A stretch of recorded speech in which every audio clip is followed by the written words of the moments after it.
Yeah, I'm here. Sorry, I forgot to hit my button. Welcome back to the Dynasty Grind, Week 13, a reaction to Week 12, or general Dynasty moves to make based on weekly events. That's the theme, but it normally breaks down into a trade conversation, let's face it.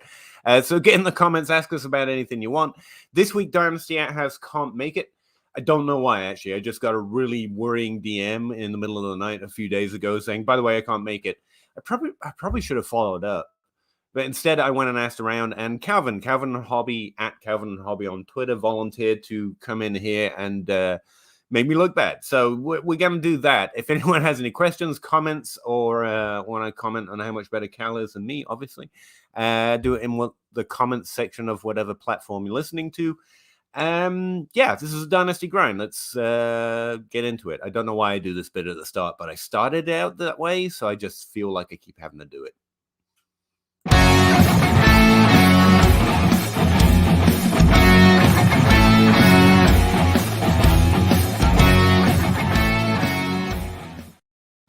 Hey, Cal, how's your week?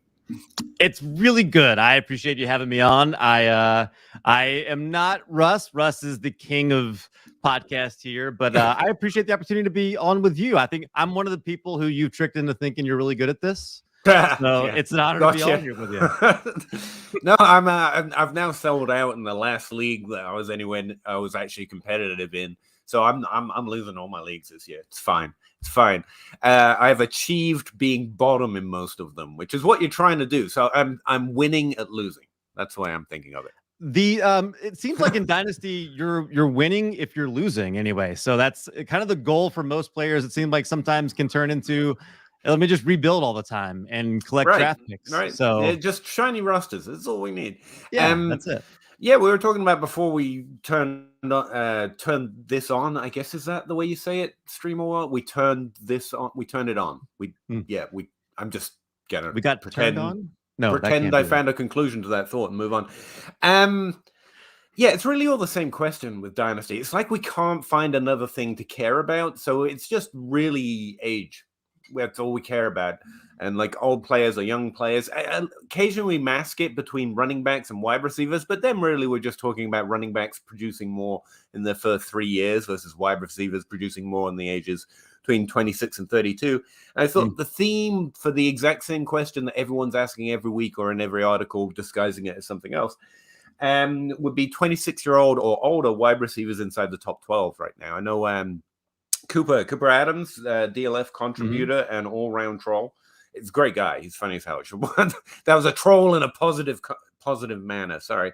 He likes to talk about Terry McLaurin right now, and he's a little concerned. Never had a top 12 season. I thought this could be a top 12 breakout year for him, but he's sided towards the top 24 more than the top 12. He's going to be, I think he's 26 this year. He's going to be 27 next year because he was a slightly older rookie. And he was a top 12 wide receiver in ADP this offseason consistently. And it looks like he's going to be to start this offseason. What do you do with a guy who's never had a top 12 season, is entering into his age 27th year? He's had a few chances to be in the top 12 already. We've kind of got an idea of who he is. And you're in a dynasty league. I mean, this guy's value is about to die, even though he's in the top 12. I mean, that's just what happens to value, like, right? Well, so there's obviously there's value, and then there's production, which I guess are a little bit of a distinct thing, right? Like that's, and then there's even the economy within the specific league itself, without getting too deep into the weeds there. But like in general, you're right. Like that, he's a guy that's right on that borderline at 26. His ADP on DLF is wide receiver 11, and his production has never quite matched that value. Even though when you watch him, he jumps off the page as a guy. I know they're just numbers on a page to you, but when you watch him, he's an alpha. Like do the numbers behind, like, does he look like an alpha when you're looking at his overall production, or does he look more like a guy that's that, wide receiver two? Not really the way I do it. I think he's a great player. I think that's established. That's why we like him so much. Because he was hated by analytics Twitter before he came out as well, and that adds an extra. I always think when one of those guys breaks out, like, we like him just a little bit more. It's like just sticking it to the nerd, because I really didn't like his rookie profile. I'm one of those nerds. Overall, he's. an alpha, I guess. I don't really subscribe to the idea. He's a dominant wide receiver at the position in terms of volume. He's definitely talented. He's going to maintain that role. I don't care about his age necessarily because I don't think he's going to break a hip next week because he's 26. And I think those guys start to get undervalued. What's interesting is that older players are normally interesting because they're undervalued a little bit. He is valued per ADP where he should be, a top 12 wide receiver who's his career arc, if you ignore age, it's really solid. This was his best, most common year for a player to break out into the top 12 with his career arc was this year. But I mean, it's not like he's had an improvement at quarterback. So it's a little hard to tag him with that. And an individual player isn't the average. You kind of got to ignore the average a little bit. But we are running out of years to see it. If he doesn't do it next year, so he's not a points player next year, I definitely don't think you're getting more in a trade for him than you would right now, which means if you're rostered, like you said, there's a difference between roster and production. It depends on your situation. If your team's not a clear winner right now, I don't think rostering Terry McLaurin is a good bet to increase in value. But if you're not a contender right now, it's really, for the same reason, it's really hard to buy in or trade for him off of a contender because he's like wide receiver, 18 right now? So he's useful. But if you're trading someone like, I don't know, Cordero Patterson, who's like a top 8 running back right now, but definitely only has this year value in Dynasty, even if he does well again next year, I don't think we're going to value him like that. He's just a difficult trade, no matter what situation you're in. And yet you, I, and everyone will probably rank him there, and no one will really value him there. It's one of those weird things about ranks and ADP and actual values. You know what I mean? That's why I think Cooper's pointing him out as someone that's a little bit weird. It's true. Yeah, because if you look at the guys after him, it's not like you've got a bunch of 22-year-olds ready to jump him. Like maybe Jalen Waddle does. That's the only one that I can see that is kind of below. But T. Higgins is 22. He's the wide receiver 15 in ADP. I don't really see him jumping Terry McLaurin in the offseason. Like that, I don't think he's going to get valued enough to be ahead of him. Maybe Debo, but Debo's 25. Like all those guys, Debo's 25, Deontay's 25. But Debo's a year younger, and this will be his second top 12 points per game season. And he's actually he's like wide receiver 2 right now. And he's below Terry McLaurin. That, even from a production standpoint, Terry McLaurin's a weird buy. He's a weird, not buy or sell, but if he's on your roster, I don't know what to do with him. If I'm winning, he's not really scoring me enough points consistently that I think he's a difference maker, but he's definitely good. And you want him as a wide receiver 2, wide receiver 3, flex decision, whatever. But so he's probably a sell. If I'm competing, I'm probably adding something to Terry McLaurin or getting something with Debo to give them Terry McLaurin. But I don't think anyone not competing is looking to do that. That's what I mean. His value does not, in no situation can we value him where we value him, and yet we do. You got the cases, obviously, of Cooper Kupp and Stephon Diggs and Devontae Adams and those guys who are a little bit older. But I think one of the things that sometimes we miss is just because a guy gets older doesn't mean that that's not somebody you want to have on your roster. It's just that if you acquire them, you are probably buying them for the remainder of their career. And it's trying to choose the right ones, like, are you going to buy into Julio Jones for the remainder of his career, or like AJ Green? Obviously, the better investment would have been Julio, right? But towards the end there, his production wasn't. AJ's production wasn't. I was going to say AJ Green's actually been better this year in terms of fantasy. Yeah. So, but leading up to it, you couldn't get a first for Julio Jones for the last 3 years. No. But his production, at least 3 years ago, 2 years ago, felt a lot better when he was on the field. So I don't mind buying into Cooper Kupp for the duration of his career, but he's never going to be more valuable than he is right now. Well, that's the thing, though. We just compared him to Julio Jones. Terry McLaurin's never done anything like that. He's never had a season like Deebo Samuel's having right now. I mean, that's the thing. Like, older players, you mentioned Devontae Adams and Cooper Kupp. He's probably never going to produce like they're producing this year, or they've produced consistently, actually, throughout their career. It's like, it's a weird one. I think Cooper's onto something.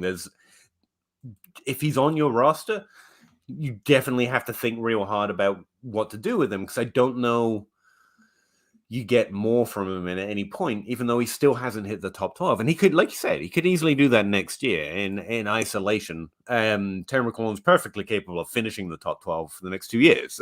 If Deshaun Watson's his quarterback, he probably does that, right? It's just Taylor Heineke, maybe not. Let's not get into quarterback talk. I'm not doing it. I try to avoid quarterback talk so much, and we always end up there. He's interesting for that reason. Is there anyone else in the top?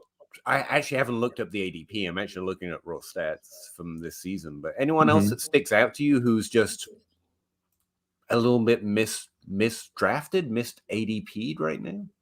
Oh, in terms of misdrafted? Oh, that's a good question. Gosh. Tyreek Hill being wide receiver 6 at 27 is an interesting one to me too, because for a guy that relies on speed, now does his speed age the way Deshaun Jackson's does? Like Deshaun Jackson's never not been fast. Or is he one of those that as he gets a little bit older, is his speed going to diminish some? So to me, he's kind of an interesting one. I think Peter, did you freeze? Did I freeze? Uh-oh. If you're in the chat, can you hear me? Is Peter frozen or am I frozen?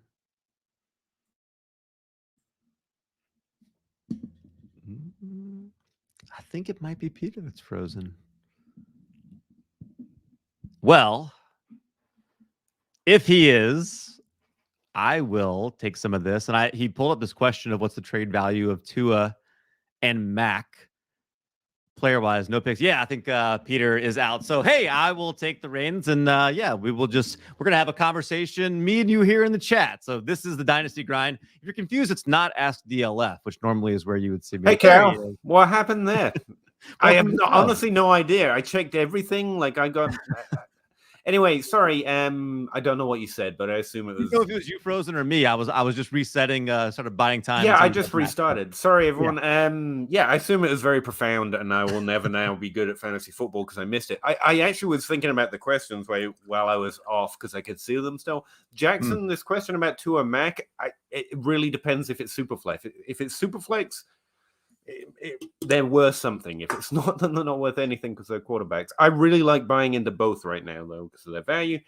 JT all day. Hey, buddy. Can you help me understand how to sacrifice win now for youth? It's so situational. Cal, do you have a generic answer for that? Honestly, if your all play win percentage isn't over 50% by week 4, I'm normally already trying to sell out. You kind of feel it by week 4, I think. Yeah, so to me, I think the right thing is you're trying to, if let's say I'm rebuilding. So that's the best way I know how to think about it. I want wide receivers because, as you mentioned at the top, their window is going to be a little bit longer. Then once I've got those wide receivers in place, then I'm trying to add running backs that are you're trying to time up their primes, right? Like look around at the teams that win in your dynasty leagues. Doesn't look like your redraft leagues. It's a stacked team that has a ton of talent on it. So you're trying to time those up. So how to sacrifice win now for youth? Like I think if you have a team that was ready to win and you lost Derrick Henry, you lost Calvin Ridley, I'm probably trying to sell some of my youth to try to get some stuff win now. But he mentioned Swift and Chase and CeeDee Lamb. Like, no, I'm keeping those guys. Like, they're producing and they're young. Why would I get them off of my roster? Pretty much. The difficult thing about young players who are producing is, while it's good to sell at peak value pretty much for any player, or any position in any format, like, their value isn't going anywhere. They could literally do nothing from here until next season, and everyone's going to have them in the top 3. So that's why there's literally no reason to move them unless you are win now and you're like, I can get Cup and I can get friggin' Joe Mixon this week and a first. Sure, let's go. Then maybe. Right. Outside of that, that's a weird thing about having those peak value players. You have to be able to get a whole horde for them in value and you'll probably miss on all of it. So try and use those picks to get more good players, or you're trying to get value back, which is an unusual situation to do while trading for win now players. And so they're very untradeable, except in this very specific situation. It's like Kyle Pitts, his value got so high that he basically became untradeable, but the production hasn't happened yet, apart from a few games this year, which makes him this really weird player to have. Like even when he produces, and he will, and he'll keep producing. Like, when do you trade him? Like, we already put him up, and so you already bought a peak. So how do you turn a profit on that? I'm just hoping I'm triggering Bob Gilchrist right now. As far as win now, if you when to sell, it's honestly a feeling trade by trade, but you should always be trying to win. And then when you decide you're probably not going to, you just flip the switch every year. I'm not one for rising and then rebuilding and turning it. I'm constantly trying to move my roster. I think I don't know if that's different, but it seems to result in different results for me. Instead of thinking of win now, black and white, it's kind of a gray. It's always a gray, and I'm approaching it one way or the other depending on where I'm at in my season. Dynasty was my favorite form of fantasy. This is the one that made me laugh while I was somehow kicked out. Fantasy football, but I suck at it. I think that's the true truth of Dynasty. I think that's what gets us in and keeps us here. The belief that everyone else is good and I suck. Honestly, we all feel like that, especially by week 13. We all hate it right now. It's week 13. Everyone, except for those two teams, hates fantasy football right now. And Dynasty, welcome to the club, Philip. That's all of us. Don't worry about it. Yeah. Sorry, I've gotten so far behind in these questions, I feel like I'm monopolizing. Feel free to jump in. Yeah. You have more interesting things to say. JT, so mostly when should I swap all of those running backs? All right, I'm going to default to this. It's not about the timing, it's about the trade. Like, even if you're winning right now, if someone offers you 3 firsts of Joe Mixon, you take it. I mean, Dynasty is part of it's that way. You're not getting that, which is why I can safely say that. Right. But it's always about the trade, especially in Dynasty. You always have to have one eye on that value. I do think there's a point at which you just, take your foot off the brake and let yourself roll downhill, because you got to get some wins somehow. One win will pay for your next 3 years. That makes it worth it just financially, if nothing else. Also, it's nice to win. So at some point, you just take the foot off the brake. But it's like you're in the playoffs. You've got to buy. There's still a week left in your trade deadline. Then take your foot off the gas. Outside of that, you always it's about the trade. If you get a good trade, if you can get a good trade that you really like, you do it. That's where I'm at anyway. Cal, am I wrong on that? No, it seems a little too balls to the walls, but I do think that's where I'm at. Sorry, Cal. and you're also trying to figure out, like, I think with this team, like, you could go back to back, right? Like, this is if you go back up here, he had CD, Swift, and Chase, and he's got Chubb, Zeke, and Mixon. Like, there's a chance he is competitive next year too. So, like you said, if somebody blows me away with a trade offer, great. But I don't know if I'm built to compete and have a really good season, that I'm necessarily looking to be offering a lot of those trades. Now, I will say, Zeke, Chubb, if your wide receiver core is like Tyler Lockett and Amari Cooper, like, are we going again?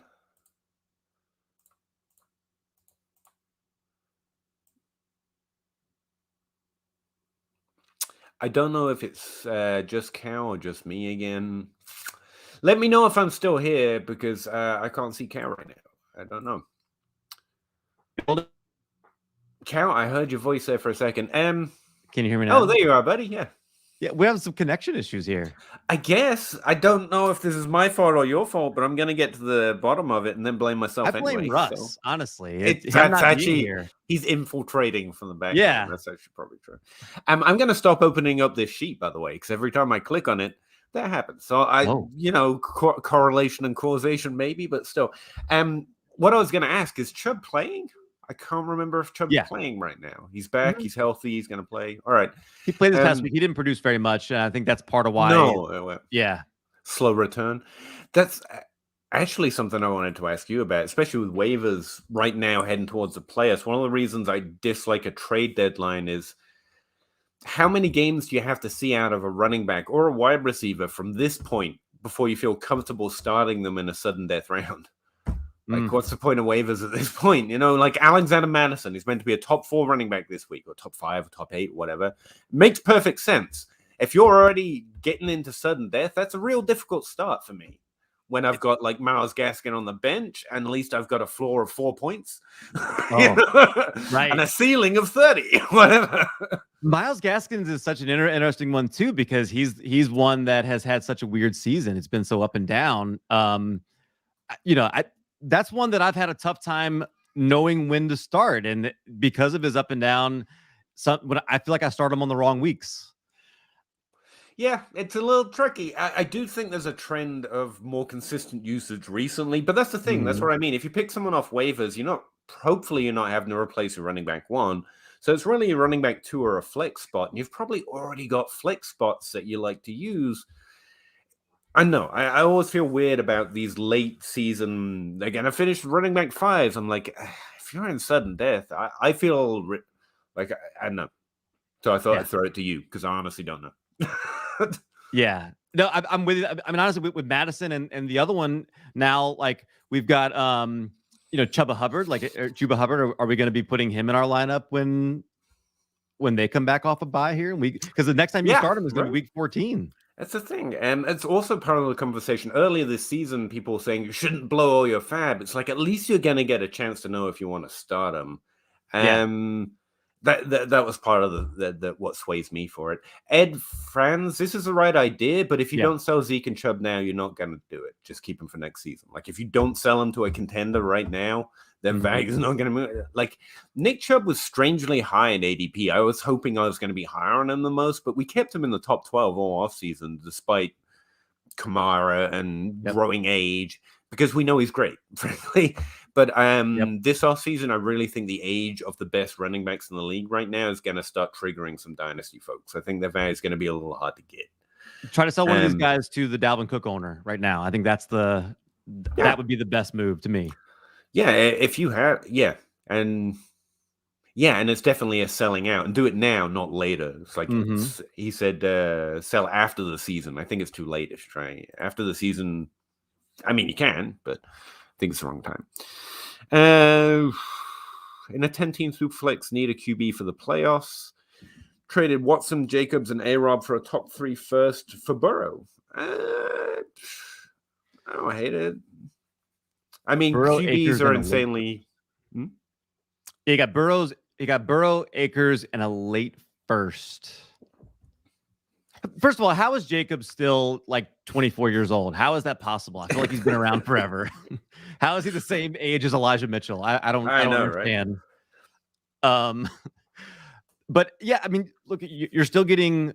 This is a good. This is the right kind of trade, I think, because he's getting somebody that can help him now in a super flex. He says he needs a QB. He's getting Burrow. He's going to be able to help him. He's still maintaining a first, so he doesn't have a top 3, but he still stays in the first round. So he's still going to get something of value to help him later. And he's still adding Akers. So he's giving up Jacobs and A-Rob, both probably descending type assets. Watson is a who knows. If he does play, he's going to be great. But I like this because it isn't a complete like, hey, I'm selling everybody who's going to raise in value for people who are going to all descend. He's still got some of these, still getting a first. And still getting Akers, who's going to rise in value too. Sorry, you fuzzed out there for a minute. I was gonna give you a stone word. No, I like that.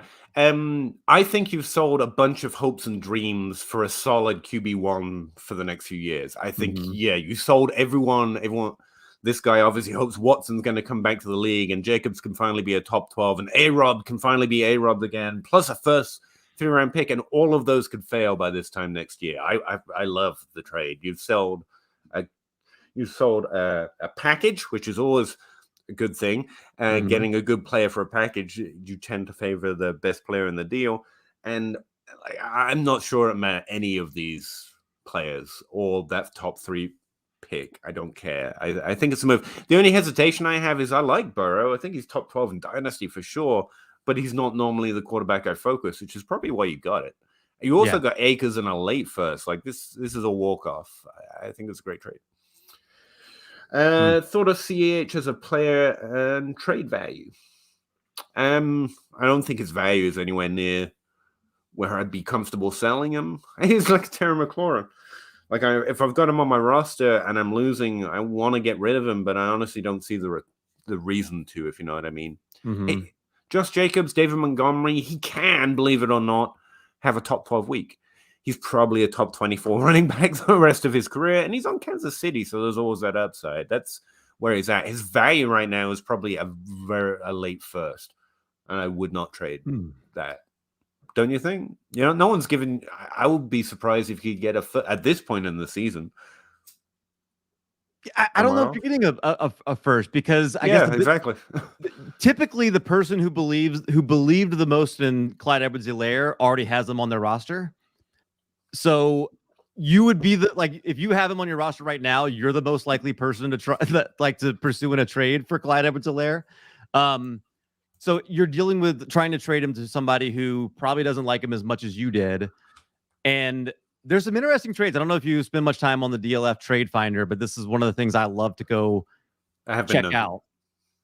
So this is an interesting one that went down yesterday. Clyde Edwards-Helaire and 2 seconds for Dalvin Cook. Yeah, Dalvin Cook side. I put it this way: we've seen what Clyde Edwards-Helaire. I think the only wiggle room here is some people think they'll draft another running. No, Clyde Edwards-Helaire is a running back. This is what you're getting, and we've seen what it is. And it's fine. It's just not the heights of Jonathan Taylor that we hoped it could be because of Kansas City. So if you want to trade him away, you probably have to put him with something and go get you have to make a package. Like I said, adding 2 seconds to get Cook, who's got injury concerns. So I take the Cook side on that. That's the way to get out of Clyde Edwards-Helaire.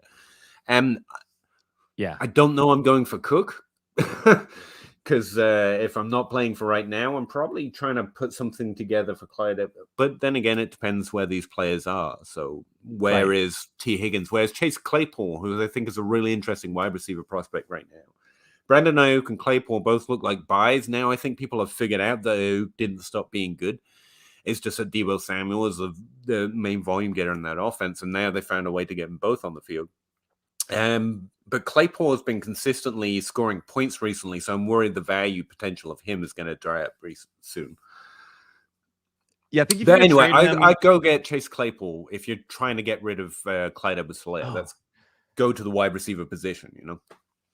Right, and probably maybe even go for somebody, maybe a good young wide receiver. But it depends on what you're trying to do. If you're trying to rebuild, yes, then I want to get running backs off my team, and I want to get wide receivers.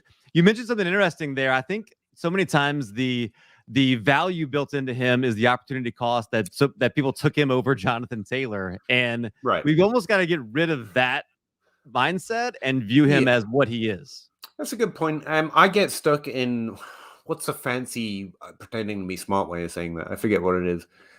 Sunk opportunity cost or something. Sunk cost. That's what I've heard DFS bros talk about that. And it's really hard to know when you're just waiting to see how it works out. Like especially early in a career, at what point do I say I was right or wrong?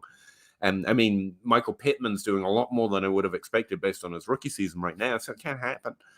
And at what point am I just clinging to something that didn't work out, like Jalen Reagor, you know?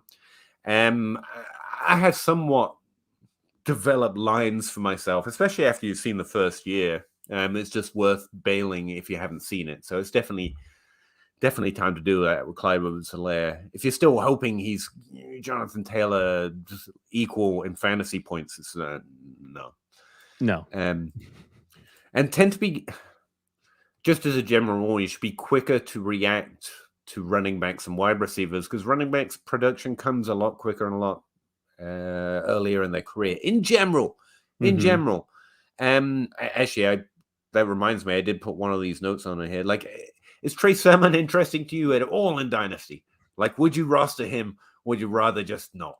If waiver wire him just to have the roster space? Not at all. Not at all. Yeah, okay. I don't want him. Just checking. Yeah, the organization is telling me now he was somebody that I liked going into the season. I was really big on Trey Sermon, but the organization pretty quickly said, "Hey, this Elijah Mitchell guy is way better." And also, just even if Elijah Mitchell isn't around, why don't you just stay there anyway, buddy? Like that was a real concerning sign early when he was just a healthy scratch. It's like you don't even want him to suit. No, okay, that's not a good sign. Just checking, because who was it last year that we did this to, a late first round pick? And I find him on waiver. He was in Tampa Bay, right? Keyshawn Vaughn. I find him on waivers, and when I've got empty dead cap on the bottom of my roster, I'm like, well, run back. You never know. He'd only have to score a touchdown before someone would believe again, right? But yeah, ultimately, no. Do you think if you weren't competing right now, you could trade Clyde Edwards-Helaire for J.K. Dobbins? It depends on the team that's got J.K. Dobbins, I guess. Yeah, that might be my number one. Like, if I could do that, I would love that. Because I think if you had a healthy J.K. Dobbins this year, he's probably like the RB 2 or 3. In terms of that. I'm catching up on all these messages, and it's just a whole bunch of, what's wrong with Peter? He's frozen. Sorry. I don't know why I chose to live in the middle of nowhere, but I did. No, I think that's interesting, especially since I normally don't trade for running backs for the future. But like ETN and Dobbins are young players when older running backs value is going to start getting riskier and riskier this offseason, I think. So, yeah, I think they're interesting this year. I'm kind of... I know, like the limiting factor on Dobbins was the offense doesn't lend to the type of opportunity share because you've got Lamar Jackson on the damn team, where his top 12 outcome. And it's the same with Cam Akers. I really think there would have been more of a committee with Akers and Henderson this year than we were hoping for. And Gibson as well. They look like potential top 12, but they were already valued there. But if their value has dropped because people have short memories, they're definitely interesting because they are young and they all have shown in different ways measures of talent that it's hard to acquire. So I think those young running backs are interesting this year. For the JT detractors, speaking of this guy here, JT all day, that was the knock on him, right? Like people that said, hey, Nyheim Hines is going to take away too much from him. Marlon Mack's going to take away from him. And all he's done is go out there and prove that he deserves more carries. And to Frank Reich's credit, he's given him more carries. I think that's what you're hoping for with a J.K. Dobbins. And what is Dobbins' value? I guess he's asking just in straight draft capital. Like, is he worth 1 or 2 first-round picks kind of a thing? In a 1 QB, I'd be fine with 2. Well, gosh, I don't know that you have to pay 2 1s. It's like between the 2, isn't it? Like 1.5. For a guy that's out with an ACL right now, I don't know that I'm paying that. I guess that would be tough. I think to do. I think it's almost a first and a Clyde Edwards-Helaire or a David Montgomery or a usable running back. We know they're good. We know we're probably going to get volume. They can score more points than whoever you draft. But yeah, it's in and around there, Joe. Hopefully that helps. Even gents, appreciate the content as always. I don't always agree with the viewpoints. Good, because honestly, if we all thought like me, we'd all be losing and winning at the exact same times, and that wouldn't be fun for anyone. Thanks, Dustin. But I feel like my Dynasty knowledge improves every week, learning about different perspectives and strategies. I really appreciate you taking the time to say that, man, because honestly, that's awesome to hear. I just enjoy talking. Like I was telling Russ last week, an excuse to talk to 20 people a week about Dynasty football when no one in my actual life could give a crap. That's right. That in my soul, Peter. That's exactly right. It's like, other people that care. This is awesome. Yep. Thanks for the value. Okay. I really want Tua and Max. I think Max undervalued because he's not Patrick Mahomes, but I think this guy is going to be a startable quarterback for the next God knows how long, especially as long as Bill Belichick's coaching. And I really think we're seeing positive things from Tua, not from the team. Like the team seems to feel weirdly about Tua, but I've not seen, when healthy and on a football field, Tua Tagovailoa has top 12 upside in the NFL. Mm-hmm. If the team will maybe the team will ruin him, but the players got it. I really do think that. And so he's the he's one of the quarterbacks I would aim for this offseason. So What would where they? my value on is probably too high, but I Yeah. would easily pay 2 firsts for Tua and try to get a first, 2 firsts between their value for Mac. But Superflex is tricky. What would the team do differently if they were trying to intentionally ruin Tua? I feel like this is the blueprint. It's a fair question. Yeah. Especially smear his name in the press. That would be a good one. Like, I don't know if he's good. I don't know if we can we trade for that guy who's got legal issues, maybe? Yeah, constantly leak that you're trying to trade for someone with multiple sexual assault accusations, and like it's. I think Mac's worth 2 first. I think he's like Easy. you said, he's a guy that we shouldn't have been taking him 5th of the 5 quarterbacks. That's for sure. He's proven himself plenty capable, and I think he's worth that. Tua, the only hesitation is I think it's likely somebody is going to want him to start for them next year, but I don't know that it's Miami. And what does that mean? Miami could be such a good fantasy opportunity. Not that they care about fantasy, if they would just stop fucking up. Like the number of good players I've had pass through it, and the potential for that team under Tua to gel with Gas. I know no one likes Gaskin, but his receiving skill set really seems to mesh with their offense. Jalen Waddle's killing it. Devontae Parker's been significantly good. Not everything we ever hoped for, but like he's a player. He can play. Like if it could just gel. And they seem like ferociously against that idea. You know what I mean? Like, no. Speaking of which, you mentioned what else would they do? Like, is Andy Dalton better than Justin Fields now? And is Zach Wilson canceled? Those are 2 of the questions I wrote down because I think like I'm a 12-year-old girl on TikTok. But like Andy Dalton's better for fantasy right now for us, I think. But like I seriously like Tua. Like I really thought Justin Fields was good and is good, but the offense doesn't seem to. I don't know. What do you think? Quarterback evaluation. It's all on you. Go.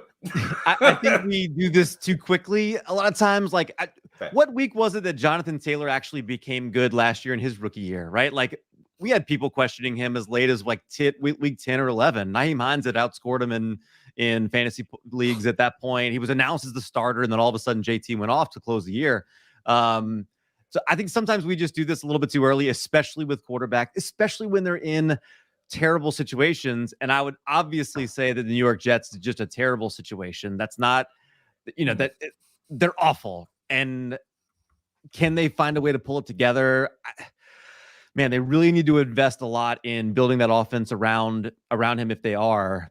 But he's got to improve. That's fair to say with both. Isn't that like we were just talking about Miami? Like if you want a quarterback to succeed, you have to work on making a team for them. Yes. Like that's definitely a problem for Justin Fields. No offense to Darnell Mooney, who I love because he's a 4th-round pick, but like you have to work with that quarterback. Actually, sorry, and they just don't seem to be willing to. Zach Wilson, I don't know, he just doesn't seem to be translating to the NFL. His accuracy's off. I'm honestly really concerned selling, and I know it's too early, but that's where I'm at. With Zach Wilson, because I have yet to see anything to measure up to the fact that he was ranked over these other quarterbacks outside of his draft capital. He wasn't overly accurate in college. He's not overly accurate in the NFL. But something I was thinking about quarterback evaluation wise is like Kirk Cousins is having like just the most baller season, like an amazing quarterback season, kind of underrated in some spots, but is, he's kind of off the charts in terms of accuracy. And it, you really get helped out by Adam Thielen and Justin Jefferson. That helps. It helps. But all I keep thinking about is when that big conversation behind Robert Griffin, you had, I can't even remember the other guy's name, the 2 backup quarterbacks with no draft capital. And Kirk Cousins was just famous for being able to score you 3 touchdowns or 4 interceptions. Yeah. It was one or the other. And we honestly thought this wasn't going to work out. And then he does fairly well with Washington, despite those 4 touchdown games, 4 interception games, gets traded to Minnesota. And now he's seriously part of a really powerful offense. And having his performance is measured as high as it can get this season. Like how many quarterbacks just need that time that won't get it? And super efficient, and went to a place where their identity was built on running the football, and then he got to throw to some tremendous wide receivers. And I look at what Zach Wilson has. He doesn't have that. Now, Zach, to me, I think it's a great comparison with Cousins. To me, I heard somebody compare him to Jay Cutler, and I just love that. I think he's got some of that in him, without the early season benefit of having a guy like Shanahan helping him develop. Like, I don't know that he's got that, Yeah, I just see the part to pay attention to there is Cousins' career is really bizarre. That everything that happened to Griffin, that the team did roll him out and then got rid of him, but another team was really willing to kind of dive in. Like, the problem with Zach Wilson is, even if this is too early, the number of times a team really works to try to bring it out of even a quarterback normally isn't long enough. And I see that, or I seem to come to that conclusion a lot with the NFL, especially with undrafted free agents, a number that seem to just be put aside instead of fall off. And the number of quarterbacks who probably could get a lot better and do more in the NFL, they're just not going to get that time. And that's where my concern with Wilson is. It's not like, I don't think he can throw the ball. He seems to be needing longer time, and I'm not sure NFL teams really buy in that long. Especially the Jets. The Jets are just used to being bad. So like, oh, we did it wrong again. We'll try again. I don't know. What should we do with Waller? Sorry, I was trying to come up with another answer. There was an X-rated there. Give him a high five. I know what you mean, Joe Smith. He's valued, like, him and Kelsey are both valued like tight end 4 or 5, I'm going to say. Roundabout was where ADP is going to come out. I want to know where the tier is. Because if we're really that concerned about them, like, if you're going to give me Waller or Kelsey for Mark Andrews plus, like I get a plus with Waller or Kelsey, then I'm buying Waller and Kelsey all day. If they're in the same tier and it's really just a young person, then nothing. There's nothing to be done. Now, not with Kelsey, because I think Kelsey is still just continuing to be just a difference maker at the position. But Waller, even when he's been healthy, there's been some moments where you kind of feel like Renfro's taking some shine off of him, a little bit, and like is not quite what he was last year. Last year was a big time difference maker. He hasn't been this year. Mark Andrews, though, man, still just 25 years old, and he's been pretty close to what Kelsey's been. He's like very, very close. And if that offense really is opening up and throwing more, like they had said they were going to, and then they are, I think we missed the fact that he was going to benefit a lot from it. And he has. He's been really good. Broad strokes, Joe Smith, like, if their value is their value, you don't have to trade your first round picks. We always talk in this capital language but then it leads to the idea, I have to trade my first round pick. I love trading my first round pick. You don't have to. But if they're in and around 1 first in a single QB, non-Superflex, non-premium, just a regular league, then Waller and Kelsey are really big advantages to slide into your tight end slot any year. And I'm not worried that Travis Kelsey is now 50 years old. I think he's fine. Now's not the time. Now's not the time to trade him. I don't think you're going to get a lot of trade value him away. No, just keep him at no. this point. I think we're going to need to see more games before anyone will remember to overpay for them. You just have to wait. How do you feel about Watson? I just consider him retired. If he comes back, like Calvin Ridley, if they come back, I'll assess where they're going. and with Calvin Ridley, I want him more than probably most because I know what he's capable of.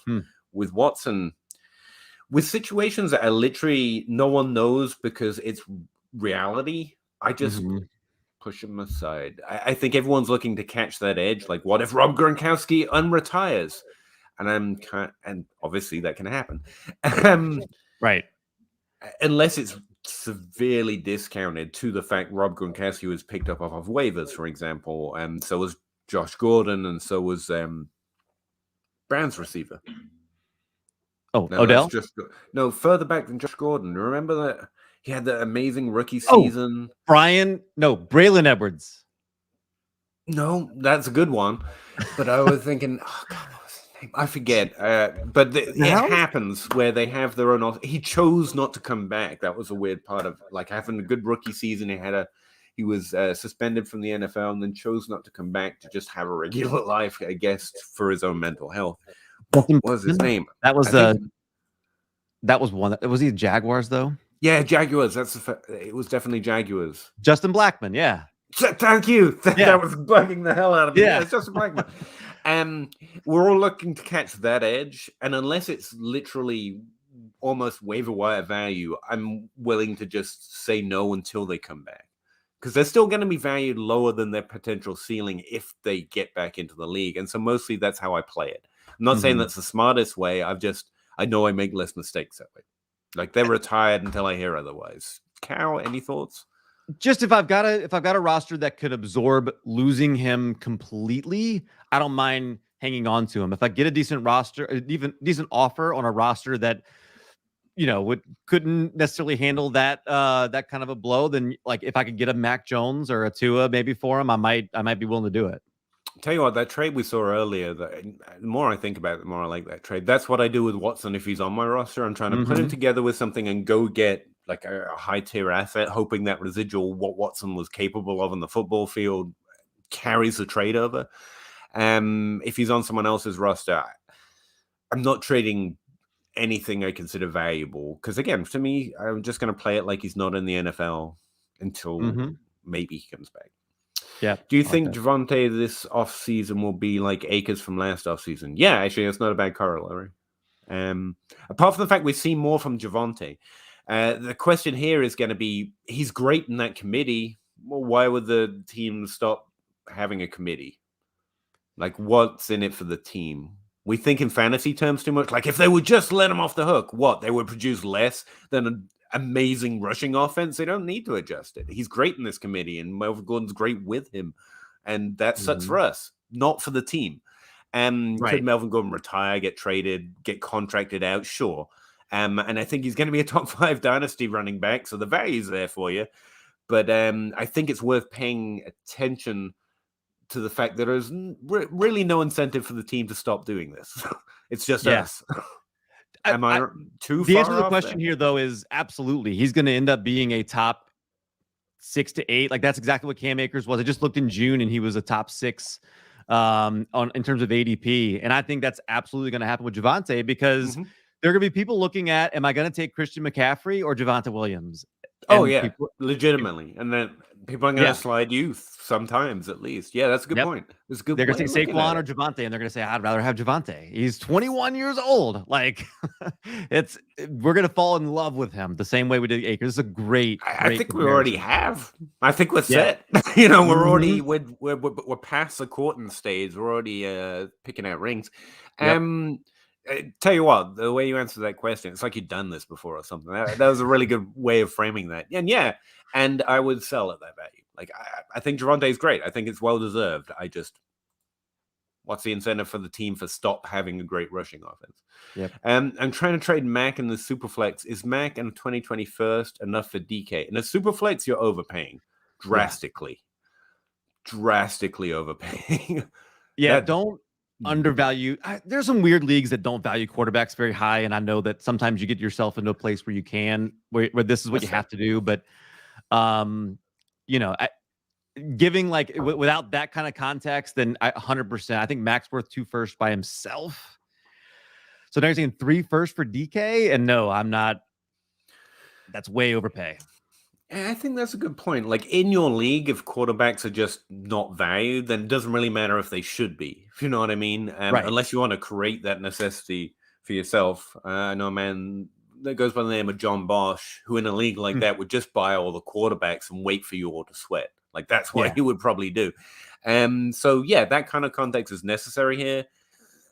In any league I've played in that's Superflex, that's overpaying by 2 firsts. Value-wise, like if you give him Mac, he should owe you something with DK. So we're coming at it from 2 different directions here. And having said that, is DK Metcalf the new Tyler Lockett? I wrote it down. Because sometimes it's Lockett. Whenever it's DK, Lockett is dead. I told you he's old. And then whenever it's Lockett, everyone's like, oh no, DK's worth Mac Jones on a first. It's like, why doesn't Lockett get this treatment when he's having down weeks? It's the way they look, right? Like, that's DK their offense. Looks like he looks like Calvin Johnson. So as soon as he does something great, we're like, oh yeah, he's the best. And I think he is. I think he's part of that. Like, I mean, he's ripped. That's true, and great. He's good. He's part of that tier. He's probably a top 5 dynasty wide receiver right now. I would say it's like 24. So yeah, 24. Yeah. Yeah, I don't like it because he's basically expensive Tyler Lockett because of their offense. They're both amazing, but it's one or the other, and you get like Tyler Lockett for free. So Lockett's so good. He's underrated. I know. He's it doesn't so take away from DK. It's just, and people try and break down that offense. It's Pete's fault. It's Russ's fault. They need to let Russ. I just think that. Again, why would the team change? They've been to the Super Bowl. They're effective. They can win games when they want. I know it's been rough recently, but whatever this usage is of only using one at a time for some reason, they seem pretty addicted to it. I think they're going to look very different next year. I do sort of think that is part of the thing you have to build in with DK a little bit. Is there was rumors about Russ wanting to leave last offseason. It got quiet all of a sudden. We stopped talking about it the same way we did Rodgers, but I think there's as much likely chance he's gone next year as there is Rodgers. Yeah, situations change. That's fair. I think DK is a little more situation prone than Lockett as well. That doesn't mean he can't be good with another quarterback at all. I think that's another element to his game. That's fair. Really, Truth there. Welcome back. Boys, good to see you both. He's talking to you like you've been here all the time. Like, no, I've been here all along. Yeah, when I've done stuff with Russ, he's on there, and then started paying attention to Tuesday nights. So yeah, good to see Ridley Truther and some of the other guys in the chat. He's asking about Kamara on a contender, but with injuries. What do you do? Do you hold? Do you ride till the wheels fall off? It's all about the trade. I would send offers if you're in a situation to send offers with. Because you should always be sending offers until your trade deadline goes past and looking to improve your team. Honestly, that's the truth, because volume is the key to trading. I have recently learned it's not about almost anything else. But it really depends on the trade, man. I'm going to guess you're not going to get a trade I would accept for Kamara at this point. So you're riding, and that would be until the wheels fall off. Yeah, at 26 years old, I think if you were looking to get out last offseason, probably was the best time to do so. If you've got him at this point, you're coming off of some injuries with what looks like it might be the worst offense in the NFL with the Saints. Like, they just look terrible. I don't know. Taysom Hill Saints? You kidding me? So I don't know if you know this, but I actually do love Taysom Hill. I'm glad he's going to start this week. But if he's going to run, now he's got a foot injury, he might not run as much. But if he's going to run that, we know that's going to limit the receptions for running backs, right? Like, that's kind of a statistical proven thing. That's what happened last time, but I think it's a pretty high matchup, right? There should be volume, which will mean Kamara might still get reception. That's the thing. Matchups play almost as big a role as the concept of QB tendencies. And the thing about Kamara's receiving skill set is you don't have to be the best to get it to him, and he can do a lot with it. Yeah, because he is genuinely good. But I think that would be an expectation. Kamara a little lower than usual because of Taysom Hill, and Taysom Hill will at least expected to produce fantasy points again because he can run. Yeah. That's fair. Sell them all. Pick, I guess. But yeah, I'm probably riding till the wheels go off at this point. Who is that running back this year? The running back you should sell now instead of next year. Be asking this question about. Yeah, it's a good question because, do you think that Saquon gets enough value over the offseason that you can flip him? Yeah, there'll be some idiot like me in a league. If you want to sell Christian McCaffrey and Saquon Barkley, we'll be like, they're still good because they're older, and we'll purchase them or trade you for them. At a pretty decent clip, but there's going to be a discount. Yeah, I could see that. Dalvin's 26. I mean, he's one that, like, it just depends on where his value is in the offseason too. But they're all getting to that point, right? Like Aaron Jones, we're past the time we probably should have sold him. That's the thing. That's what I meant about the age of the best running backs in the league right now are too old for us to fall in love anymore. Yeah. In Dynasty, their numbers are going to drop. I noticed you didn't mention Derrick Henry, but despite how thick he is, probably similar thing. Which is going to mean some idiot like me is like, I still think they're good, and we're going to get blasted for it. Yeah, look at all the volume he didn't get like this season, right? Like he's going to be fresh for going into next season. I'm trying to think of someone that doesn't feel, because who would have been Kamara last year? Someone that doesn't feel old, has a receiving skill set, but his value by this time next year, like not this off season, but the off season after, and we'll suddenly all hate. No, Austin Eckler, everyone hates him because he's got no draft capital, so probably that. Nick Chubb, too cheap. He's probably too cheap just in general, I guess. Like maybe Mixon. No, I mean, it's a cheap shot. Everyone knows he's kind of aging at this point. Maybe Mixon. I mean, I don't know if Mixon's earned enough of his value back by having a healthy season this year that he kind of becomes that guy that you can trade. And where does Antonio Gibson fit in the value triangle here? Is he in that core? Because he's young, having a good season. I have like, if we have another good, he's great player. Have another good season from him next year, and then it's the off season again, but it's still not everything some people thought it could be. Could be too late to sell him by then. That's stretching, though. He's really young. The thing that makes me most nervous about him is like, okay, but they got J.D. McKissick and they utilize him in the passing game the most. What if they had somebody who's like a better receiver than McKissick that can continue to take away from him? That's kind of the thing that would worry me about him, is maybe they don't see him, even though he was a wide receiver. It seems to make the most sense to us that he should be able to catch passes in this offense, but the team doesn't think so, or else they'd be using him that way, right? That's how I run, but then you get Naheem Hines destroying Jonathan Taylor until now. So it can change, to be fair. Right. But overall, I'm with you on that. I'm not P2 Thar. That's how I'm saying it. Another night of cow. Yeah, an extra night of cow. That's why I'm here. Hey. Glad to see you too. Great show. Tim Harrison, what rounds you guys get back in a 20-team Superflex for Chuba Hubbard? Okay. What's the value of Chuba Hubbard right now? Anytime, this is just a lot like rule for me. Anytime a backup running back drastically increases in value, I'm selling them. That's fair. Running backs in general, actually, but go for it. Alexander Madison is true of this. Like, Tyson Williams was like, to me, the classic example. Like all of a sudden he had value and you could get a second round pick for him. And I'm like, do it, please. And people are like, no, he's the best. I'm like, no, he's not. Sell him.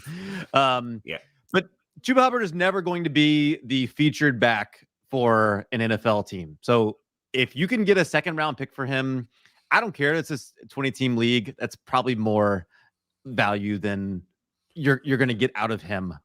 I think that's a good rule of thumb. And Chubb was probably a second round pick this year, though, wasn't he? Second round rookie. Oh, was it a third? Yeah. Anyway, but if you're getting more, then you should trade him up. Add Chuba Hubbard to something. Go get someone on your real target list, if you know what I mean. It's not that Chuba's bad. I think he's a phenomenal rusher. I think he was good in college.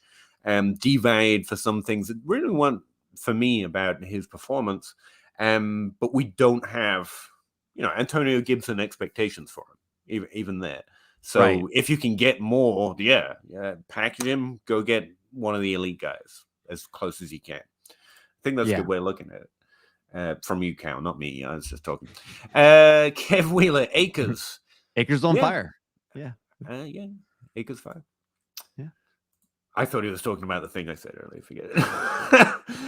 DK, worth a first and 2 seconds? Yes. With 1 first and 2 seconds? And 1 QB? Yeah, absolutely. Yeah. And I keep saying this, and I don't really know how to bring it into the context, but 2 seconds are not the same as a first. I sometimes think we think of as a second as half a first-round pick. It's an exponential curve, It's worth a lot less. 2 seconds do not make up the value of a single first. So essentially here you're getting DK for a first and 2 gambles. It's fine. It's a good trade, I'd say. Is Winston worth the roster stash in 2 QB? Almost any quarterback who could start games is, Especially I mean, 2 QB at like if it's actually 2 QB and not Superflex, 100 every quarterback who might get starts is worth rostering. Absolutely. I mean, David Mills was a good, decent. Is he worth a roster spot this offseason? And I got like 2 starts out of him this season, and it was worth it. Yeah. I mean, that's what a roster stash is for. So yeah, Winston. I think also Tyrod Taylor.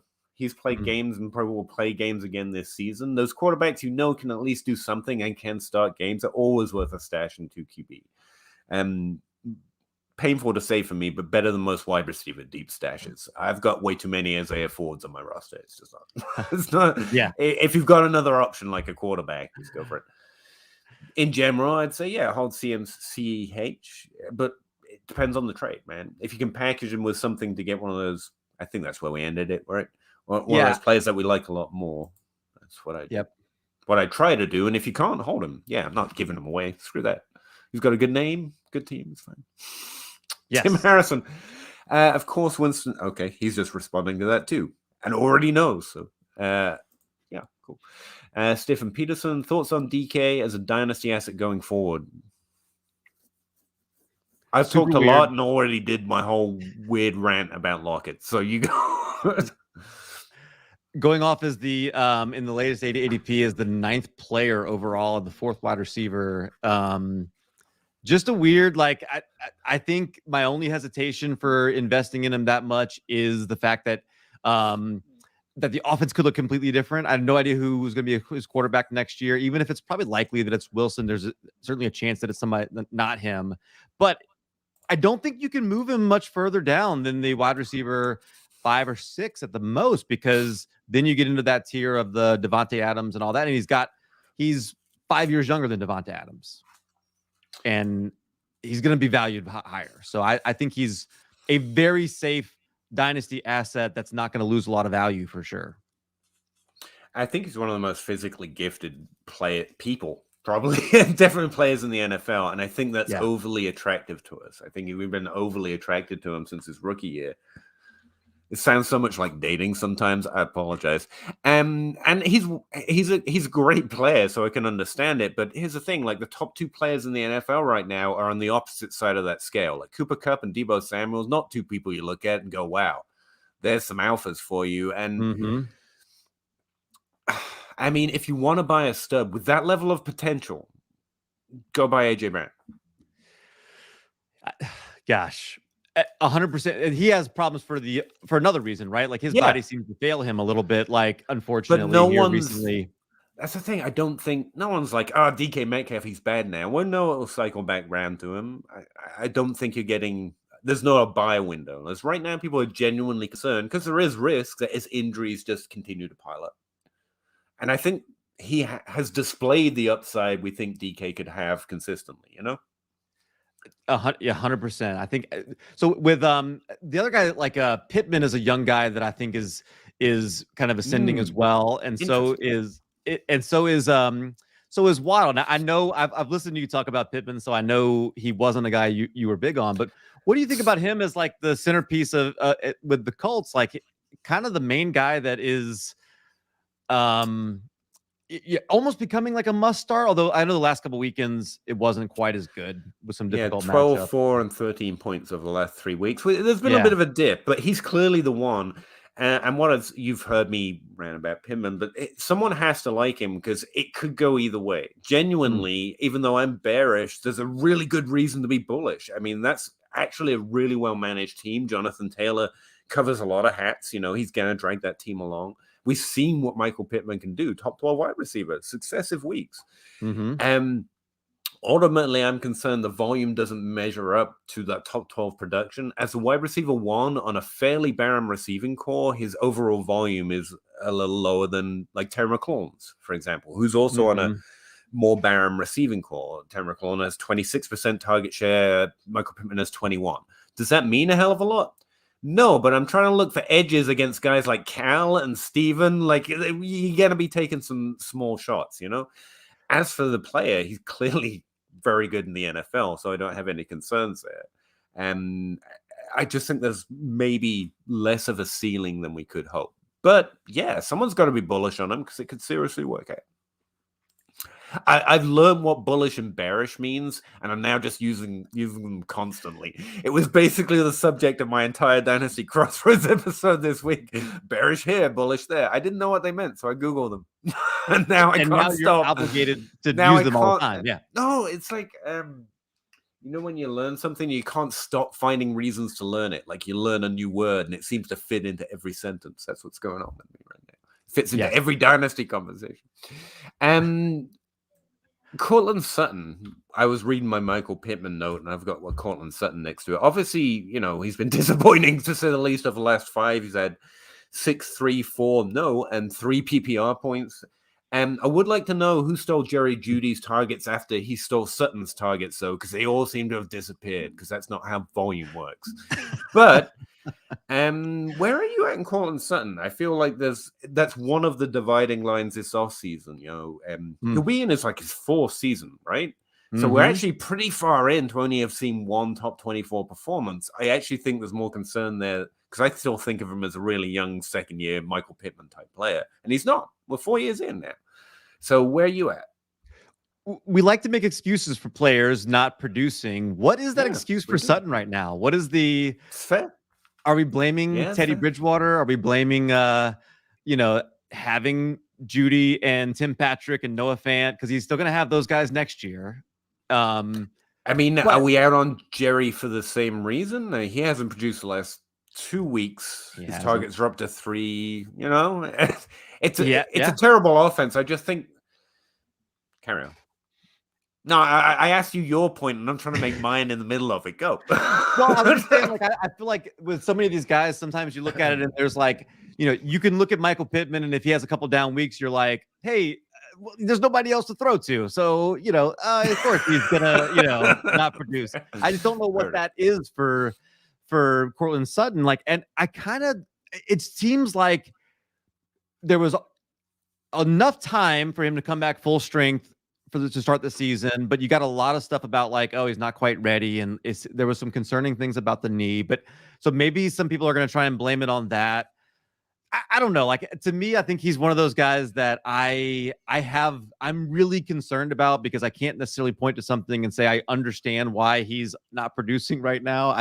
I just feel like he is potentially just a little bit of a diminished version of what he was, and maybe it is that knee. Maybe it's No, I honestly, genuinely just wanted to know what you thought. I'm not going to counter it. It's just because I don't know. It's been a confusing offense to try and understand what they might be going forward. I think that's fair. Joe Herbert, he has Burrow, Herbert, Rodgers, Love at QB, stacked at QB, apart from Love. You can trade him, by the way. He wants to package Rodgers and Hill for something in Superflex. And I can tell you, I don't know who's on the teams in your leagues, but the names that occur to me when you say Aaron Rodgers and Tyreek Hill as a package, I'm going to the top end. I want Justin Jefferson, I want Jamar Chase, and CeeDee Lamb is in there for me. Those are the first 3 players I would go to look for. What does that team need? What does it have? And that's how I would start looking for a trade for it. But that's a high-end package, so go get something on your wish list. Your ultimate wish list. Yeah. Cal, is there anyone else you prefer to target? It's almost like he's saying he wants to do he's saying rebuild, but this might just be a little bit of a restocking. I mean, you've got Burrow and Herbert in a super flex, so you probably are doing pretty well. Maybe you want to package Rodgers and Love and Hill together. I'd probably try to get all of them in there and try to sell it as I got the guy in Green Bay, and the next guy. So just in case he leaves, you're still, or whatever. But the backup, I like what you're saying there. I don't think I'd be looking at anybody. Tyreek Hill is still going as the wide receiver 6 in ADP now, so I don't think I'd be looking for anybody below him. But the only names up above there: Chase, Jefferson, Lamb, Metcalf, Brown. I mean, that's I think you could work a deal out for some of them. But would you do Tyreek Hill and Rodgers for Metcalf? I don't know that I want to make that move. I'd be real tempted if I was competitive, and that's it depends where those teams are. That's why I go look at those teams. You could also go the other way. I heard the word rebuild and was like, oh, wide receivers. But you could always go target Kyler Murray, Patrick Mahomes, those top tier quarterbacks. If you're honestly rebuilding, you can just try and stock your quarterbacks even heavier. Like buy a few years back on Rodgers, you're using Tyreek Hill. I don't know. I'm doing that trade though. I think it's easier to target. That's why another reason I went for the wide receivers. I think the Jamar Chase owner might be interested in Tyreek Hill, who's doing what we think Jamar Chase is, top 6 wide receiver. Plus this year, a really good quarterback, whatever Rodgers is now. You're probably targeting somebody who feels like they can win right now. Yeah. So, I almost feel like if you're going to do this, you're not going to get one of those guys that's producing a lot. So you almost have to do it the opposite way. Like if you're selling these guys, you have to be selling them to a competitor, and you may be looking for a guy like Waddle plus and try to all the picks. Right. Exactly. Yeah. Something more along those lines. Yeah, you could approach it that way too. Like your ideal, your wish list for the younger generation. Yeah. Or not even the younger generation, but they're not producing quite as much now. Whatever. Yeah, right. Waddle's a good one. So's Elijah Moore. I think Rondell Moore's interesting, but it depends who you like. I tell you what, I was talking with my Discord earlier today or something. The weird thing about Rashad Bateman is the hype is too big, but I agree with it. Like if it was any other player, I'd be like, sell this hype. Like he's not producing like Waddle and and yet he's valued above them or at least equal. And he's having a good rookie year. Don't get me wrong; it's crossing the threshold. I'm in, and I believe in the college profile. But like, it almost feels like he's boosted up a little bit by how much we love him already. Am I wrong on that, or is that just my little bubble? I think I think somebody's always going to like him a little bit more than me. Yeah. That's exactly it. Again, like I liked him in college, and there's a lot of situations I probably would have liked him more. I know that the Ravens are throwing more, but they are throwing more. But he's getting some target volume. It just hasn't quite worked out. It's early. I don't want to pronounce him dead. But no. Before he gets like six starts, or whatever he's got right now. That's ridiculous. Right. But I just there was a point in the offseason where his ADP was at a good place. I was like, oh wow, people are not overreacting. Like I thought he was going to be a lot higher. This is great. I don't mind investing in that, but I do think like he's going to be somebody that gets pushed up in the Brandon Ayuk like type where it was probably too high this offseason. The thing is, Rashad Bateman, I feel like he should be looked at like Marshall based on the results. But I should like him because the volume's actually there. He's over 20% in target share. He's getting, he's worked his way into a role with an offense that's just rolling teams with Lamar Jackson. I mean, that's not an easy offense to be like, hey, you should give volume to me. And he's done it. So all that's positive. But like Terrace Marshall, like I feel like they should be valued closer and I should be higher on Bateman because of that. But instead, I know. You know what I'm trying to say, I guess. But like everyone's valuing him as if he's producing, even though he's not. But it's actually okay because he's actually getting the volume. And I slipped in a Terrace Marshall question. I'm not sure you noticed that. We've almost. Where are you on Marshall right now? Because I've been consistently lower than everyone everywhere, and this seems like. I root for players. Just to be real clear, there's not a player in the NFL I don't want to see meet their dreams. Like, I hope he completely bucks the trend, balls out, and makes bank, man. I really root for players, especially ones that don't, hurt people or commit crimes. But this is a concerning rookie year. This on every signal I can look at, this has been disappointing. Could he break that trend? Yes, definitely. But I was already lower, so I mean, it seemed. Confirmation bias activate, I guess. Yourself? No, yes, 100%. And I'm actually an LSU fan, so I probably root for him more than most. And seeing him there with Joe Brady, I was like, oh, this is great. Joe Brady knows him. He wanted him. Like, oh, this is awesome. Those first few weeks were actually impressive. The target share, it's like, oh, look, I'm going to be wrong. But then you see him get a healthy scratch, and then the next thing I think is Denzel Mims. I think somebody like that where it's like, there's like some positive signs up front, but then all of a sudden you're like, wait a minute, why is he why is he a healthy scratch? Why did they not like Robbie Anderson hasn't been doing much? Like, why did they not? And I want love somebody Robbie like him? Anderson, but Yeah. he was not good with the volume he got. Like if Right. he was underperforming that volume so hard, and to still not beat him out. He's a professional player who's been in the league for years, but not just push him a little bit. Yeah. It was worrying. Yeah, it's worrying. That's all I'm saying. Yes. Dimey Brown, one of my deeper ads that I really like. In the same way, just to show him fair, I would have drafted him in the second round, early second round, which Terrace Marshall was going with much higher NFL draft capital. Mhm. I would have drafted Dimey Brown there. Similar problem. It's not that he's done anything bad. It's that he's not done anything. And that's worrying. So I thought I'd Yes. throw one of my own deep. He's on a lot of my teams, and it looks like I've bowed out in that one. So share the pain, you know. Yep. I'm with you. You got to be able to be water, right? Like be able to adjust and look at what they're doing now. Like I think we love so many things about Bryan Edwards, but at some point you have to say like, probably not going to be who we thought he was. I don't care that he broke out at 18. Army Paul, what's Saquon's trade value right now? To a contender, you should definitely try to be sending trade offers right now because his value is going to drop this offseason. 2 first-round picks, value-wise, not that picks have to be involved, but like you can get Jalen Waddle plus, you can get Elijah Moore, you can get some of these young wide receivers that we really like plus a first-round pick. I think pretty easy. And I'm okay with that because I think Saquon's still going to be good next year. Is that too high? Too low? About average? Am I consensus over here?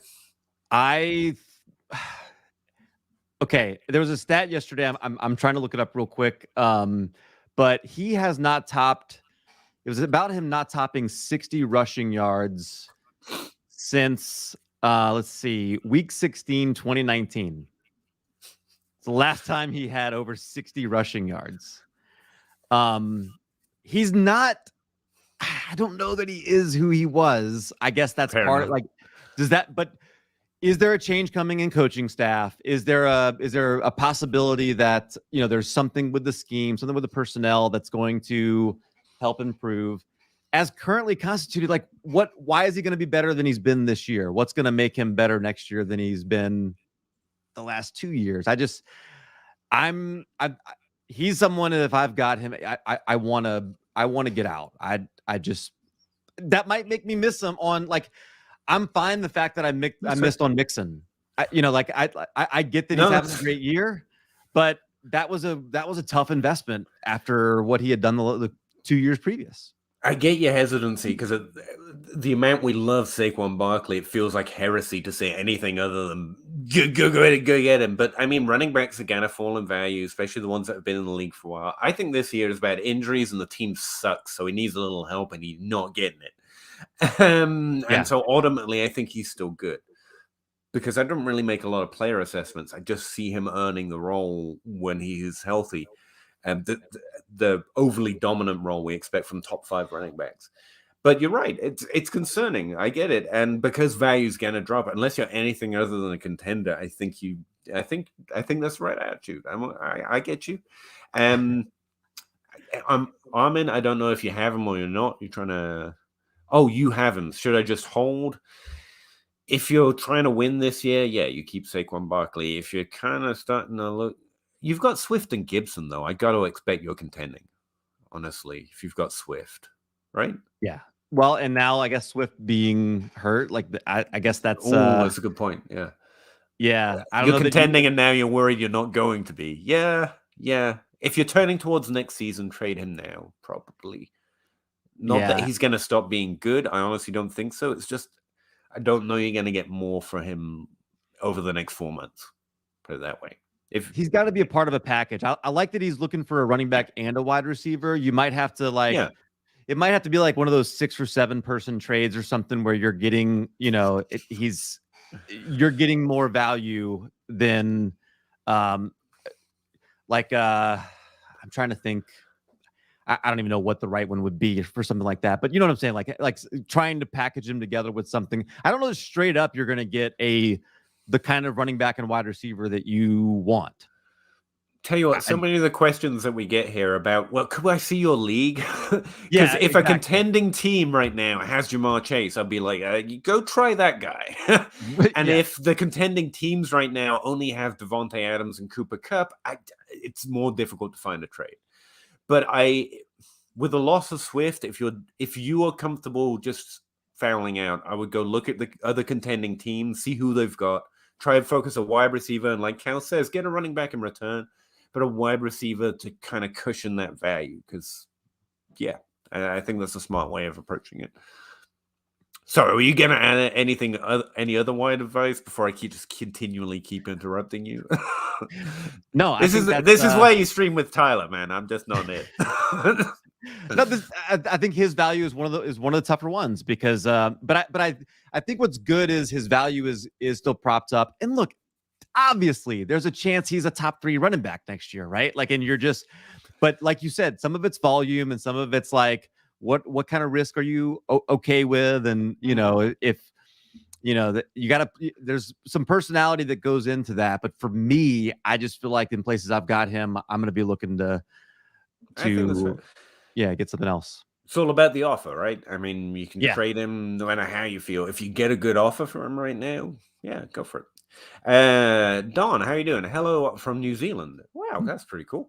I'm contending team that was offered Gibson, Bateman, and a first for Diggs, Stevenson, and a second. Oh, that's tough. What do you think about the value of this trade? I think Diggs is the best player in the trade. Bateman's got the most value of anything in the trade, and that makes it difficult. It's kind of a situation thing. But like we were just talking about, Cal, like, I love Bateman. I think it's legitimate. But like there's a risk there. He's a rookie, and we haven't seen him do it just yet. Diggs is going to be Diggs next year. Did you see that clip today of him just like dancing around with the receiver? No. It's pretty fun. I felt like, it looks real old, look at those hips work. Right. But so it's a tough trade. If you're contending Diggs, just go get Diggs. That would be my feeling on it. I almost feel like is that the right value? Because I feel it's a little off. Yeah. Diggs is 27, so he's one of those that's kind of on that cusp, like we talked about earlier. But he doesn't win the same way that like a Julio or AJ does. Like he's always been really good at separation, always been really good at So I see him aging more like a DeAndre Hopkins or something, or like better than a DeAndre Hopkins. I think he's a safer. He's one of those, like we were talking about earlier, like I think you're making a decision on if you're going to buy the rest of someone's career. And I think he's somebody I'm very comfortable buying the rest of his career. I think he's going to be a top target getter. I don't know if that's the right word. Whatever. Yeah. Over the next 3 years, right? Yeah. No, I think that's like the floor here is Diggs. Like you're good. If you've got Diggs, you're not going to lose this trade. But Bateman could legitimately make you feel like it this time next year. It's like 3 firsts for 2 firsts and a second. 2 seconds. Yeah, that sounds right. Yeah. If I'm a contender, sure, I'll just go take Diggs' production. But the value seems off. Like they're not giving me enough to get rid of Diggs. They're not giving me enough. That's where I'm at. I like Stevenson a little bit. Where are you on Stevenson? He's a second-round pick. Like what you said about Chuba Hubbard earlier. I think player's fine. He's going to do stuff. I don't think the upside's there. Yeah. So if you can get that value on him right now. I like that in New England he's getting playing time and worked himself into a split in the first year. That just doesn't happen a lot with Belichick. So I guess to that degree, I sort of like that. But I don't know that he's ever the guy that's going to catch a lot of passes. Right. No, that's the thing. And Belichick should love that. If you're good at a job, he will use you for that job. Right. But New England running back problems pursue from there. I mean, LeGarrette Blount had that like incredible 20 touchdown season or whatever that one time. Stevenson can definitely fill that role, but I think right now, if you can get that value already, get it. And if not, then I like the player. I like the situation. And like you said, he definitely seems to be making waves.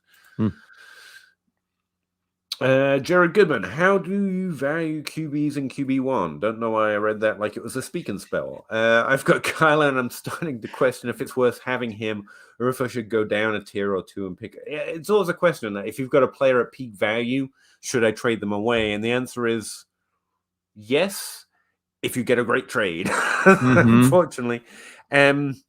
So what's a great trade for Kyler right now? I guess I would ask Jared if you would feel this way if he wasn't coming off of a few weeks where you couldn't use him. Like if this was the beginning of the year where he was amazing, like I don't know that you're looking to get out of that. If this is I don't know how many teams are in your league. I guess I'll assume 12. He's a difference maker in a 12-team league, right? Like value and production wise, that's actually what I was going to underline you here for, Jared. You don't have a timeline here. Kyler Murray is going to be a top 5 Superflex Dynasty asset in 7 months, this time next year. Like you don't have to trade him. If you want to get out, you have all the time in the world to find the trade that you want, because production, and he's young, and also these last 3 weeks have sucked, like Cal said. So let him play for a few weeks, and it'd still be a better time to make a trade. That's what I'd say. He could close the year out extremely strong for you. Like it's if you go down and Carson Wentz is your starting quarterback or something, like you're just limiting your upside. Like you're not and now if there's a specific trade in a 1 QB, the thing is like, yeah, I'm going to value QBs less than in a super flex, but I'm not, if I got a difference maker at that position, I'm also not going to just give them away unless I'm getting a ton of value back. I tell you what, I forced it once because Jared, I had this exact same question once. I had Patrick Mahomes because I actually drafted him a lot in his rookie in Superflex because he fell to the Chiefs. He wasn't going to start. People were worried. I wasn't. Got lucky once, quit the QB evaluation game. I'm done. I got that's fine by me. But I tell you the trade, I couldn't find anyone to give me a good trade, but I did find someone willing to give me a promising young quarterback that I thought could be as good and more draft capital and value. It was Marcus Mariota. You really don't know you don't need to know what else was on that trade. And I got a pretty good trade, not good enough, but I was like, but if Marcus pays off, this trade pays off. Don't just trade because he's at peak. Wait till you find a great trade, or like Cal said, he's a difference maker when he plays. He can be. And I can promise, he's going to be a top 5 quarterback, and in Superflex, that's a top 5 value, like startup draft. Yeah. Easily for the next day. You're under no time constraints here. So by all means, shop, but don't force it. In a 1 you end up with Marcus Mariota, and it's terrible. Yeah. Like if I'm getting Trevor Lawrence and in a 1 QB, if I'm getting Trevor Lawrence and Ja'Marr Chase, then yeah, of course I'm doing something like that. But that's the kind of, I think that's kind of the kind of trade I'd have to get rid of him. I don't know. I would. Like, I agree with getting Ja'Marr Chase, but here's the thing: like, both of them are like infinitely valued. Like, I don't know what the advantage of that is. Quarterback value is also more stable. It's harder to get. I mean, you can, by all means. That's a great trade. That just, if you just want to trade, that's what I'd be looking for. But if you're not competing right now, then you've got no pressure there to like get wide receiver points. And the quarterback, I don't know. But yeah, by all means, shot. Just don't feel pressured to do it. I don't think his value is going anywhere. Hey, Joanna, how you doing? Appreciate it. What's up, Joe? Back to you. Razy Play ZU? I think I said that right. Traded Tyreek Hill and Cole Beasley in a third, and I got CeeDee Lamb and David Montgomery. Yeah, I love that trade. You got CeeDee Lamb. Well, and getting Montgomery, I think is that's fine. I like CD more than I like Hill in Dynasty, and I definitely like Montgomery more than Beasley. That's what caused me to pause, like old wide receiver who's going to produce versus CeeDee Lamb who hasn't quite done that yet. But ultimate, CeeDee Lamb all day. Yeah, let's go. Yes. Yep. Ed Franz, Melvin Gordon in a UFA. I think they either re-sign him or replace him. They might that's. Yeah, I'm not against Javonte Williams. I think the love is real. I'm just like, I mean, I know we love Lamar Miller because of how efficient he was, and that's how far back this lesson goes. More like if they just gave him more volume, and then he gets traded, and it turns out it wasn't the volume that was a problem. Like he was good in a committee. Do I think Javonte Williams would dominate if there were like top 5 running back? Yes, I honestly do. And that's why I default to the team could draft another good vet or sign another good vet if it's not Melvin Gordon. The team should love what they're getting out of these 2 players. There's no real reason for them to only want it to be one player. And so, like, I'm using that. Not that Javonte Williams might just be good in the committee, but that the team really has no reason to push it. If they can re-sign him, they will. I think I would. Agreed. If I was a GM, this has been an amazing running back offense, at least. Cheap J.K. Dobbins or trade depends on the trade. I'm keeping him. I'm 100% keeping him. And like his value right now at RB 16 or whatever it is, like I just think he's going to be by the time we get, he's going to be going so much higher than that by the time we get to June, July. You know, it's. I think that's a good point. One I might have, I didn't even like. I didn't think of it. What a shocker! No, I honestly hadn't. But yeah, between now and the start of next season, his value should rise. That's a really good point. So even if you're out, then you should be in. Dobbins is a big time keep for me. Ed knows. I didn't know. Unless you need to part with unless you're contending and you want to go buy a running back scoring points right now. Are there any running backs you would specifically target right now? Because I get this question a bit in DMs, who I'm winning. Who do I trade for? I'm assuming I'm looking at running back, and I guess it's Joe Mixon right now. For the last few weeks, he's been amazing. He's projected high this season, and his value is low because he's older. Same with Austin Eckler, I guess. I could go Fournette, look, but I'm scared to flick on that. Fournette's a good target if you're looking for somebody that's going to help you win now. Actually, yeah. And Cordero Patterson. I mean, he's the kind of guy that again, you could probably get pretty cheap, and he's been awesome. Like you got some versatility with where you can play him on certain formats. But yeah, if you can play him at running back, that's a guy that was he 30, 31? If you're just looking to stock a little bit, I still think James Robinson's putting up the volume and can score points. Miles Gaskin and Darrell Henderson a little bit still. Who earlier this season I was like, just trade a first for Henderson, but it's still the volume's still there. They're more difficult to start than the ones Cal just listed, but that also means you get them a little discount. If you're stocking up for the winter playoffs, then I think they're interesting as well. James Conner maybe is another one. Yeah, that's a good one too. Yeah, exactly that tier as well. Chubb is a sell now. Yeah, that's fair. Most situations. I just the thing is, I have a hard time with Chubb because I do think that he's amazing. If Hunt is gone, right? Because he's an undrafted or unrestricted free agent. So if he's gone and he gets this backfield more to himself, does that? I don't know. Like they've both been top 12 running backs together on the same offense. I don't think they need each other to leave. And I think good players help each other by, moving the ball and whatever else. So yeah, if he stays or goes, I think there's very few running backs, I'll say, they're just obviously good. Saquon Barkley was one until Cal convinced me he sucks now. Cal literally said that Saquon Barkley sucks now. Nick Chubb's just so incredibly efficient at running. And normally I don't care about efficiency, but on that level of volume, it's incredibly striking once you get familiar, once you've looked at one good running back after another, like Adrian Peterson to Saquon Barkley to Christian McCaffrey. Nick Chubb's numbers stand out in terms of what he's able to do with that level of volume. Yes.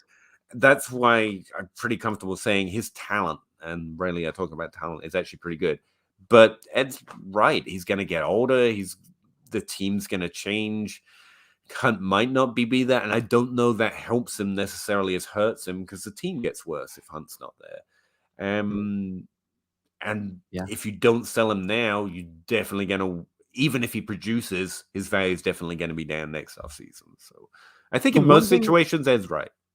Yeah, the one thing I'm like giving up on with him is I really thought he could I thought he could outproduce his previous seasons in terms of targets and receptions. That's fair. Yeah. And I'm kind of giving up on that because even with Hunt out, his season high in targets is 4, and that was last week. That's just mostly 2s and 1s. And you're right. That's probably a Kareem Hunt thing. To be fair, when he's sucking up, what's been sucking up like, I don't know, 20% target share. Yeah. It's just striking that it hasn't mattered. He's got 3.1 yards per snap. Like, as just a rusher, like Cal just said, as just mostly 4 targets max. The only other running back, like anywhere close to that with that level of volume, is Cordero Patterson, who's also part-time playing wide receiver. Right. But yeah. As Ed mentioned, as Cal mentioned, they're smart to do what they said. My running backs are Javonte, Chase, Edmonds, David Montgomery as well. Solid, I guess. No, I got some questions about the running back core. So he's asking, I think that goes back to his question about does he keep J.K. Dobbins or trade him? I think you keep him because you'll be able to combine him, combine him with Javonte next year. That's going to be a good running back core. In the reverse of what I just said about Chubb, and who were you talking about? Dobbins. His value is only going to increase from here, right, or stay the same. So there's no pressure. If you get the trade that you had idealized getting, trade it, obviously, but there's no pressure to. Jacob Blitzstein, which is a freaking awesome name, and I think that's actually your name. Blitzstein would. I'm sorry, that's great. An odd name. That's a pretty cool name. Yes. Doesn't even have to make cool screen names or go to. I really struggled over mine and I failed. It's just my name and I gave up at the end. And you just have a natural great screen name and I hate you for it. Not really, Jacob. Hi guys, please help me settle a debate. I'll try. And so will Cal. Would you rather have 2022? Who would you rather have in 22? I don't know why I can't read 2022. Gibson or Dillon? Oh, that's a good question. Gibson. Give me Gibson. Gibson for me. I don't know if maybe I'm being stubborn on Dillon. I just didn't think he was that. I didn't think he was. I'm being stubborn on Dillon. I'll probably admit it. I mean, he's got the thighs. Don't get me wrong. He's got the thighs for days. Also, I just haven't seen him co-op at least the targets, if nothing else. I'll bitch out and just say it's the targets. But really, it's just me being stubborn on Dillon. I'll take Gibson.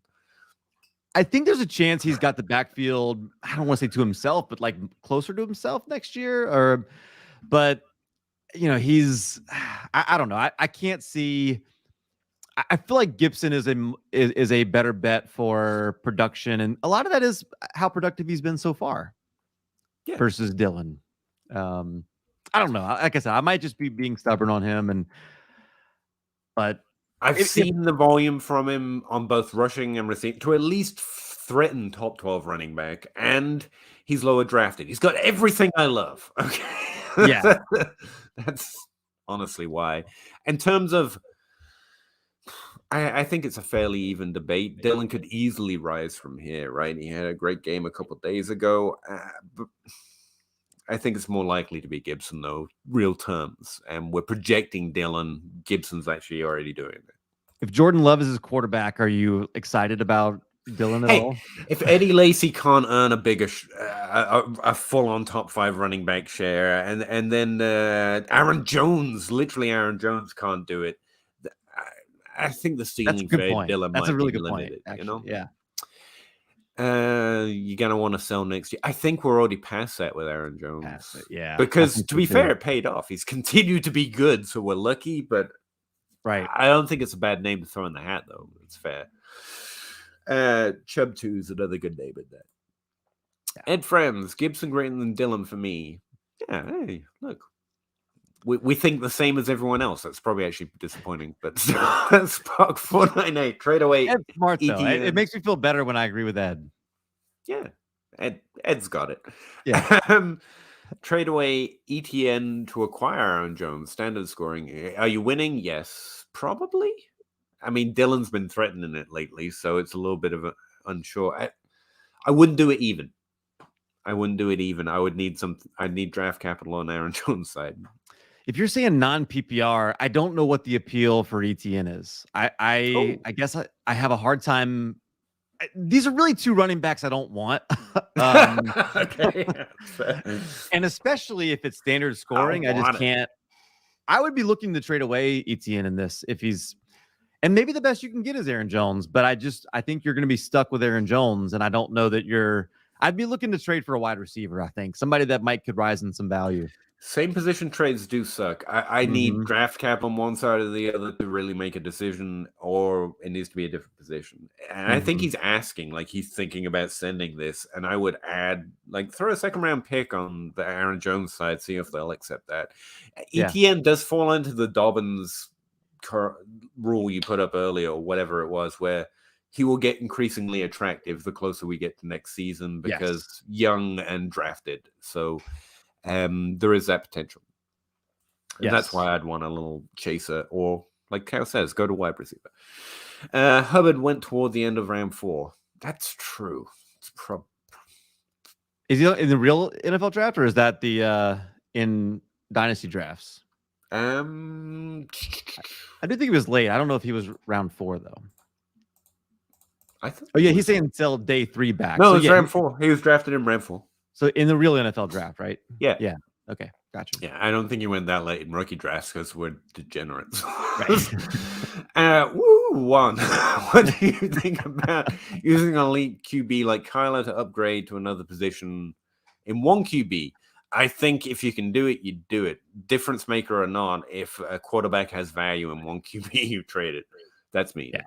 Kind of the same question as earlier. Yeah. Yeah, but that's Superflex. Different. I keep Kyler there. I trade him away here. Spock 498. Miles Sanders plus a mid to late first for AJ Dillon. Oh God, that seems like so much. Miles Sanders is another one I don't like. Yeah, I would pass if it's smash Miles Sanders. I guess I don't know what to make of that. There's so much and I know he's got just thighs for days. It's just there's so much hope laden into that kind of value. It depends on what you're getting back. Yeah, that's a good way of putting it. Even in one QB, Kyler is enough of a difference maker to matter. Yeah, that's fair. Depends on the trade. Bob, hey, finally I can talk bad about Kyle Pitts. What's his name? Let's go to my favorite hosts. I guess he's announcing he's leaving. See the way I did that. Joanna Sanchez again, but Murray isn't running enough but could easily change. This is probably based on what we were talking about earlier, right? Kyler Murray. I'm always frozen, apparently. I apologize. MC Sweet, start 1, Javonte Williams, Boyd, or Jacoby Myers. Okay, I could check predictions, but I'm pretty sure Williams is going to run away with this one. Yeah, I think so too. Same here. BJ, sorry I got us so behind. Do you have a time you have to leave, by the way? Because I know we're right behind. Like, I think that last Peter is frozen was from the very start of the stream. So we're pretty. BJ Lee, 2 nights in a row, Cal. I don't believe it. Yeah, he's grinding. He's grinding as a favor, and I really appreciate it because I don't want to be like one of the points of me doing another podcast in a different format, weekly, whatever, was just so I could see someone.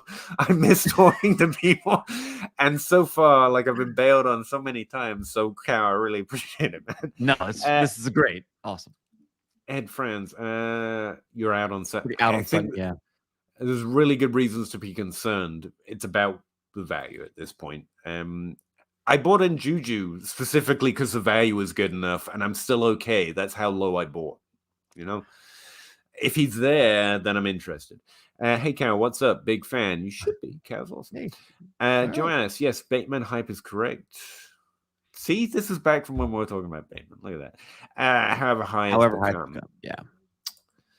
Rob Downs.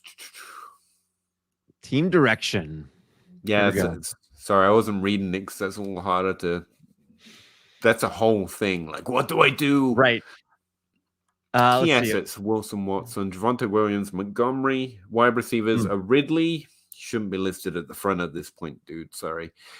Tony, Renfrew, Gallup. You're in trouble. Tight ends: Waller, picks 3 firsts. So that's where it's all going. 3 seconds. 2022 draft. Use or trade picks. Do you have a generic answer for that? This is the point, like when you start collecting enough capital, this is the point where I like to try to see if I can get it to snowball into the future. So like I don't know that I would want to unless the value fell just right. I don't want to use all 6 of these picks. I'd like to try to see if I can take one of the ones and turn it into a 1 and a 2 next year or something like that. Like try to see if I can snowball, and instead of 1 asset, I get 2. If I can, but it has to make sense. This roster is probably, I'm sorry, Rob, it's probably you need to tear it down, and you really need to see if you can collect a bunch of assets. I think like it's. Hey, and that's not an insult, man. You want to see, I'm rebuilding in a whole bunch. Like, this has all gone wrong. Tear it down. It happens. It happens. Yeah. Luckily, you were smart enough that you acquired draft capital. You hit on Javonte Williams. You still got Russell Wilson. I would be looking to trade Russell Wilson. I'd be looking to trade Javonte Williams because he's a running back, and you're not playing. You're not planning to be dominant this time next year. You want to win. You're still trying to win, but you're not planning to be dominant. I would trade Watson too. That's too much of a risky. It might be worth nothing this time next year. Montgomery, same thing. Ridley, same thing. Tony, I'm really bearish on Tony. Hey, look, I found another one. Like, I would be selling these players that have value. Like Cal said, you're looking to acquire as much value as possible. And right now you have potential. And I would try as much as possible. Now, Wilson's clearly value. He's a really good quarterback. He should be tradable. So's Darren Waller. But I would be looking to move them off to a rosters that can use them. Williams you nailed it when you said Williams. I think he's the one that you're going to get the most back for. And, I'd be looking to get rid of these running backs and start. You got to build up your wide receivers. It should be a pretty good wide receiver draft. So I think if you're thinking about this draft capital, that's probably where, if you end up using it, that's probably where I'd be focused for now. Yeah. If the right quarterback comes up, I guess is the other thing. But it's one quarterback. No, so not that. No. Javonte Williams, like you said, he's the one you want to get rid of. It's probably where you'd start. And you could use him to get value for some of the, like you add Williams to Montgomery. Most people don't want to trade for Montgomery, but if it comes with a Williams, they might be willing to give you that value, just as a thought experiment. And I have a roster that's way worse than this. And the way I'm approaching it is, it's not about who you like or don't like. It's, does my team get more value with every trade? That you're just pulling it back to the brass tacks. Do I get more value, more picks in the future, a younger player, whatever it is? You're just trying to stock as much value as possible. That's where I would be. Absolutely. Getting somebody like I know I've mentioned Waddle a couple times. I just think he's somebody who's going to end up being drafted like a wide receiver 1 over the offseason. So, somebody like that plus a 1, or something like that. Like I think you're looking for. And I think you're looking for assets that aren't super risky. And that's why we talk about picks, right? Because draft picks, there's nothing that draft pick can do between now and your rookie draft to lose value. It's going to gain value. Interestingly, 2019 picks seem to lose value because everyone wanted 2020 picks so much, which is another aspect of this. Cal was saying to push forward. And I think that's a really good thing to do with 2022 picks, where you're mostly should be rebuilding. You should have an eye on getting future draft capital, because 2020 tweet, I think, is again 2020 tweet. Really? Yeah, I like that. Yeah. It's going to be a more hyped class, and that's more value. Yep. And Renfro as well. Like, contending teams should be really interested in Renfro, to be honest with you, even if it's not too much.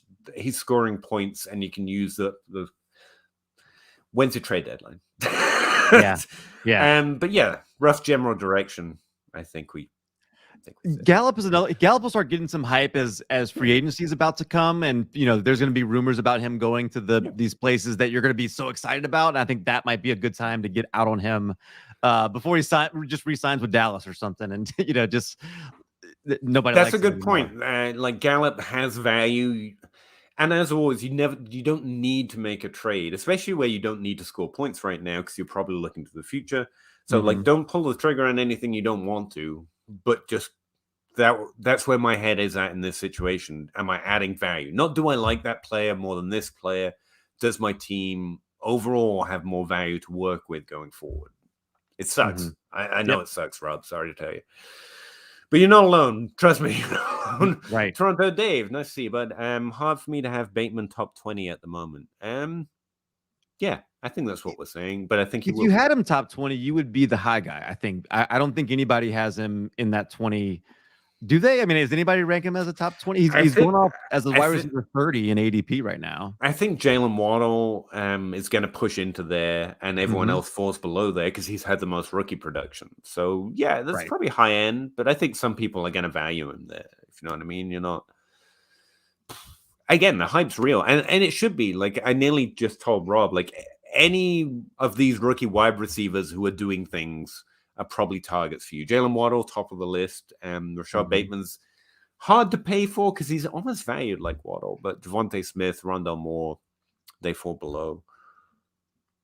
Yep.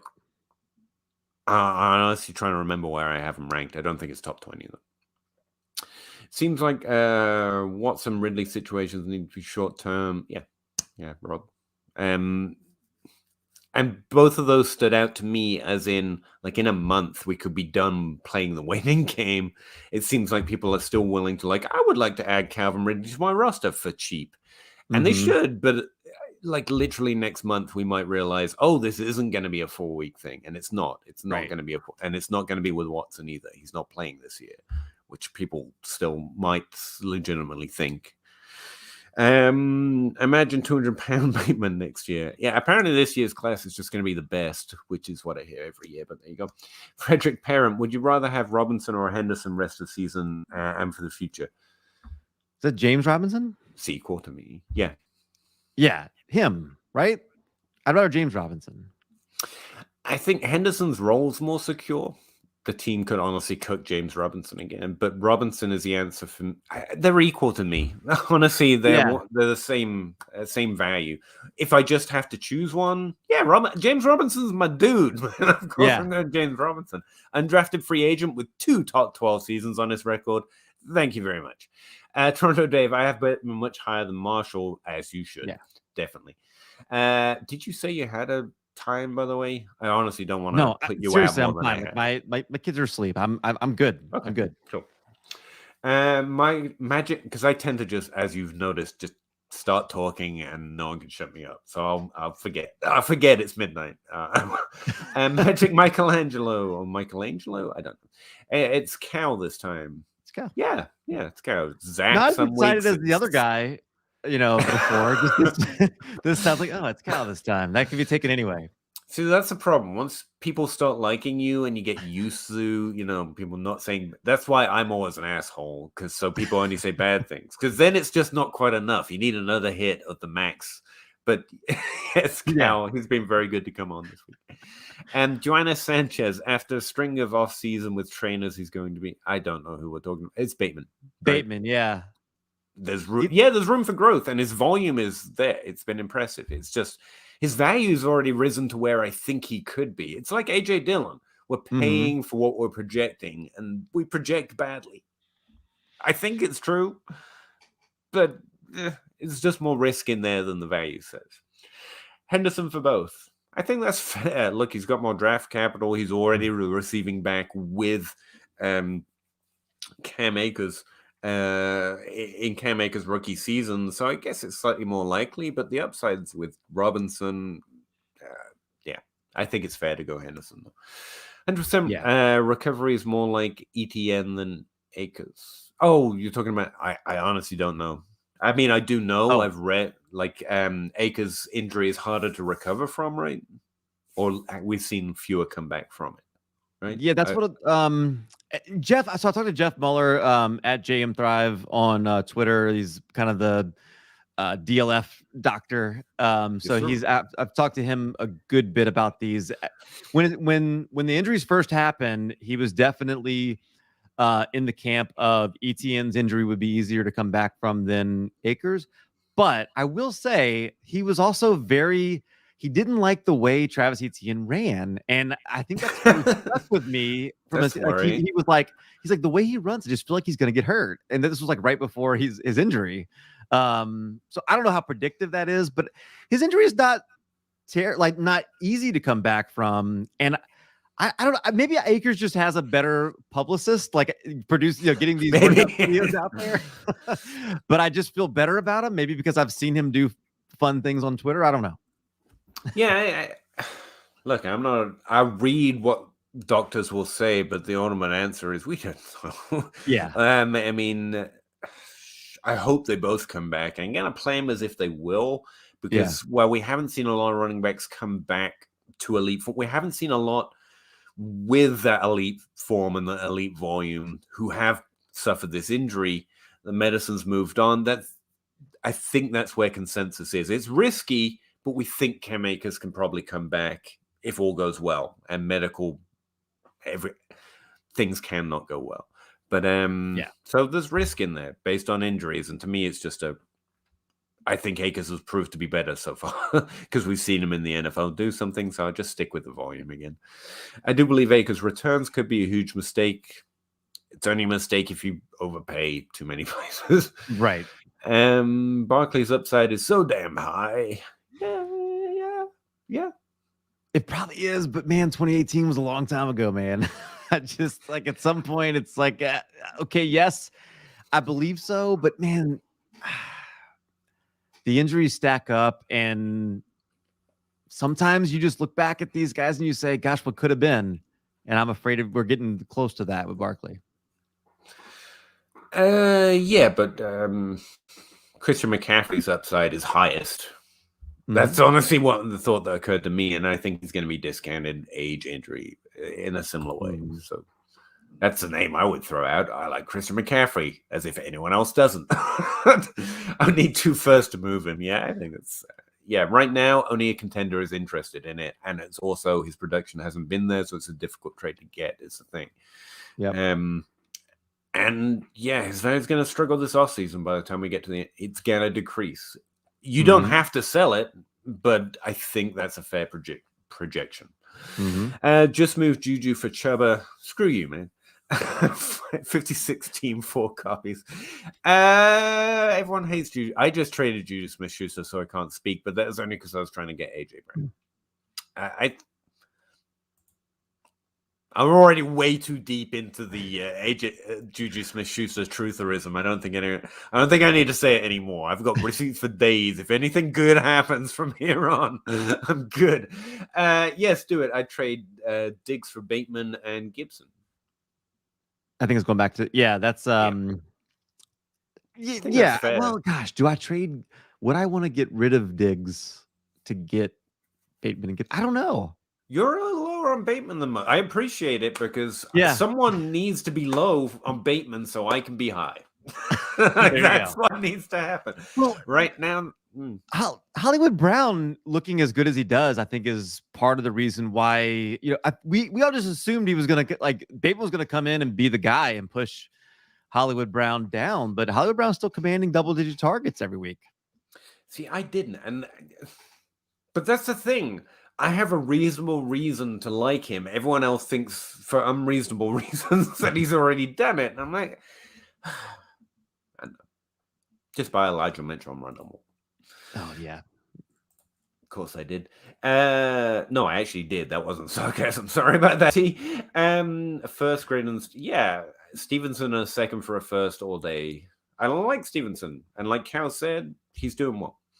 Bob Gilchrist, T-Fish. It was a really good name. I was trying not to say that. I think it sounds slightly creepy when I like other people's names, but as someone who struggles for screen names and is now stuck with this one, it's a thing. Yeah, I don't take. Actually, we don't have our names up. Sorry, Carol. I'm not with it today. Oh, yeah. That might happen when you pull the comments up, right? No, I don't know. That might be a comment thing. You're right. Sorry, where are we?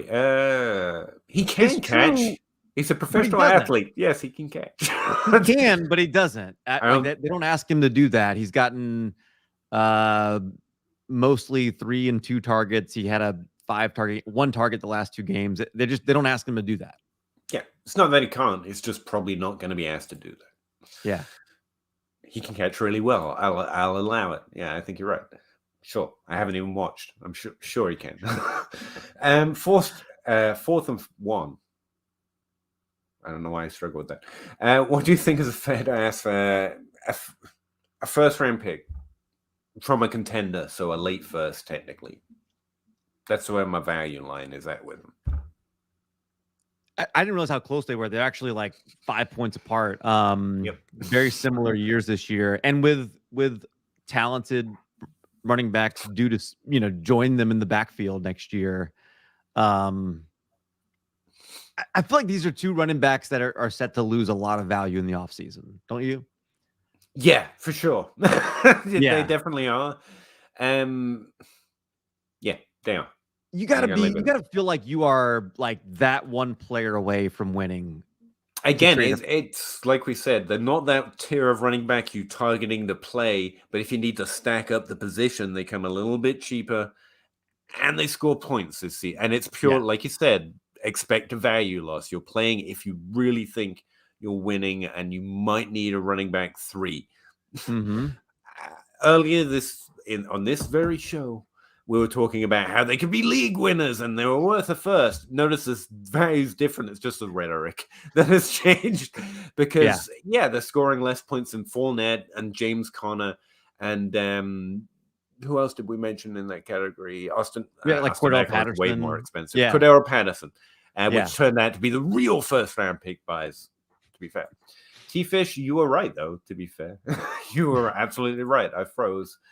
Bob's laughing at me. That's cool. You need a better burner. I need a lot of things. Buying or selling Sutton? I'm kind of buying.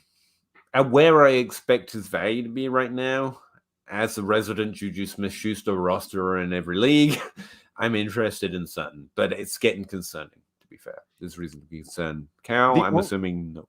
The only league that me and you are in together, I have Sutton, so make me an offer for Courtland Sutton. 2nd round pick. I don't have any. I think I have most of your picks already. Yeah. Yeah, you probably do. Yep. Someone does. Long-term outlook on Rondon Moore. Good. I like him a lot. Yes. Deebo Samuel is his upside. Curtis Samuel, I guess, is his floor. I think he's in the middle somewhere. Deebo Samuel this year. I almost feel like he, I love his role. I think in PPR leagues, he's going to be that guy that catches a lot of passes.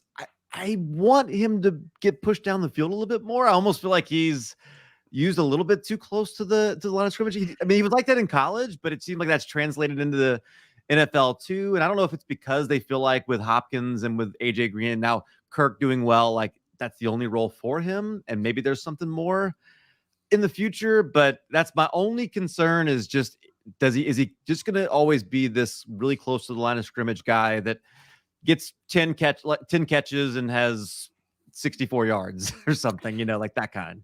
I think that's fair. You have to be comfortable with the fact he's not playing the role of Sutton or Higgins or, the extreme of Calvin Johnson. That's not his game.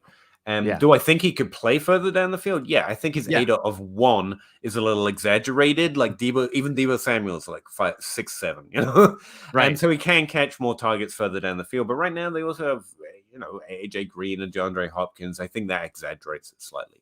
But ultimately, I'm comfortable with that role because I think he's I think he's exceptional at it. Is it the ideal role? No, but I still think he's good at it, so I'm fine with it. But his value is very suppressed right now. I do think you can get him at a discount. I do think so.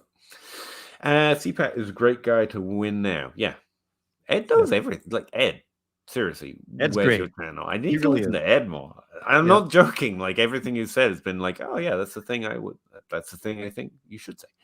That's true. Joanna, Cal is right. Joanna should have her own show too. If Huntley's, then you sell. Not now. Yeah, because that's an interesting idea. The idea there might be a marker window, Hunt leaves, so everyone gets excited. It's an interesting one. I like that. Apparently, it's something I said, so I really like. Yeah, you said it. You literally said it. I think it's interesting. It just seems like a really small. It's like trying to hit. It's trying to hit a target 2 months from now with a stone. You know, you could definitely hit it, but there has to be someone in your league that does that during that window before. I don't know. I don't mind it. Yeah, it's definitely worth trying because Hunt. I mean, if the downside is having Nick Chubb, I don't think it's terrible. Exactly. I think, if you miss out on that opportunity to sell him and you end up having to have Nick Chubb on your team, it's great. You dear. win. Yeah. Ultimately, I guess I'm just playing to win. Yeah, it's fine. Yeah. Believe me, I had a horrible team, bad trade after bad trade. I feel that, man. I got to tell 1, 2, or 3. I sent you both texts. Where is my link? I'm working on it. Bob blowing up our phone here. I have not got that message, but I'll get one to you right now. I promise you. What else? We got another question up here. Yeah. Would you give Gibson and a third for Christian McCaffrey, I'm guessing? On a non-contender. Give Gibson and a third for Christian McCaffrey.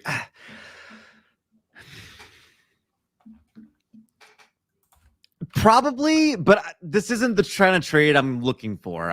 If I'm on a non-contender, to me, the one I want to go after is Dobbins. I don't want to, on a non-contender, go acquire Christian McCaffrey because I don't know that you'd have to be so close. If you feel like you are going to contend next year, if you've got the pieces and you think you're going to be able to do it, then great. Maybe I make this move, but that's not who my target would be. If I've got Gibson, I'm looking to move him. I don't know if it's easier or harder to acquire Christian McCaffrey after this season. I honestly don't, because his age is a concern, but when his injuries stop being relevant next week, then ultimately, yeah, I'd rather have Christian McCaffrey than Antonio Gibson.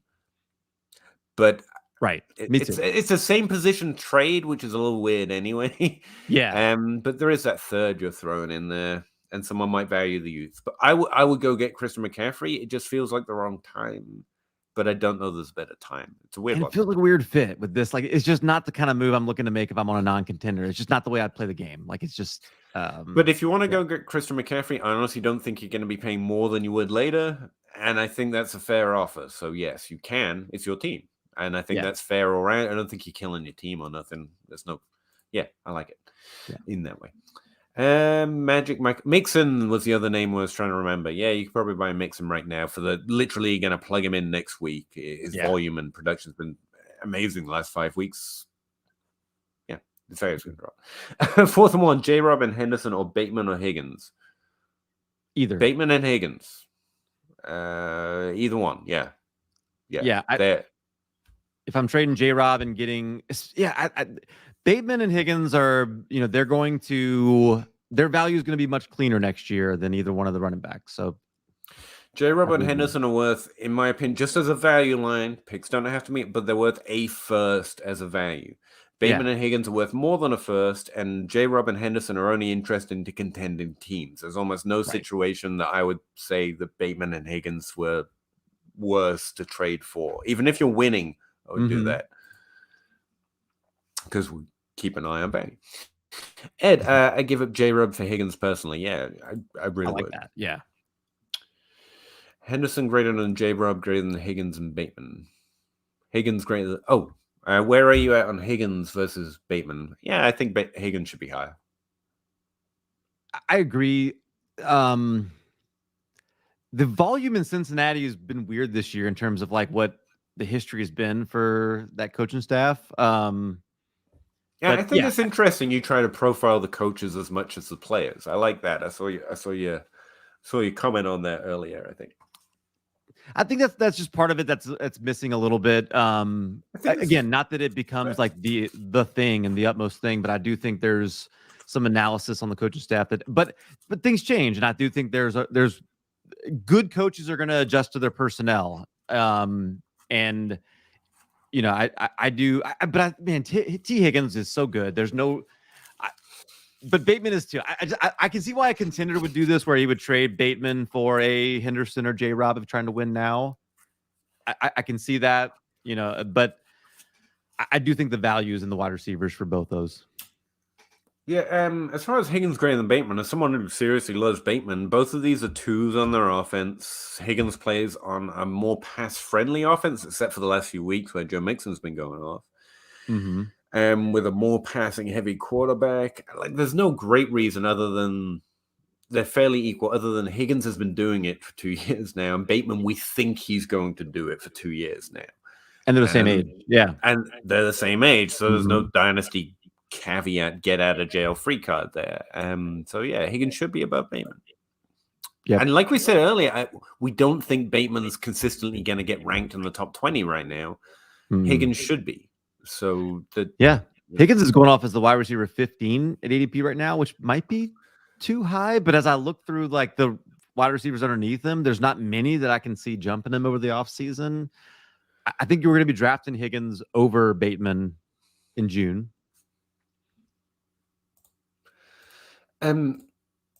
What running back can I get for Marcus Brown right now?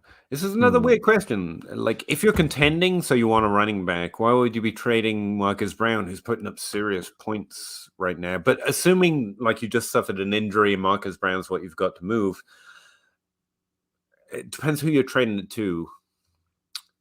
But any of the running backs we just mentioned plus for a start, you got a better answer?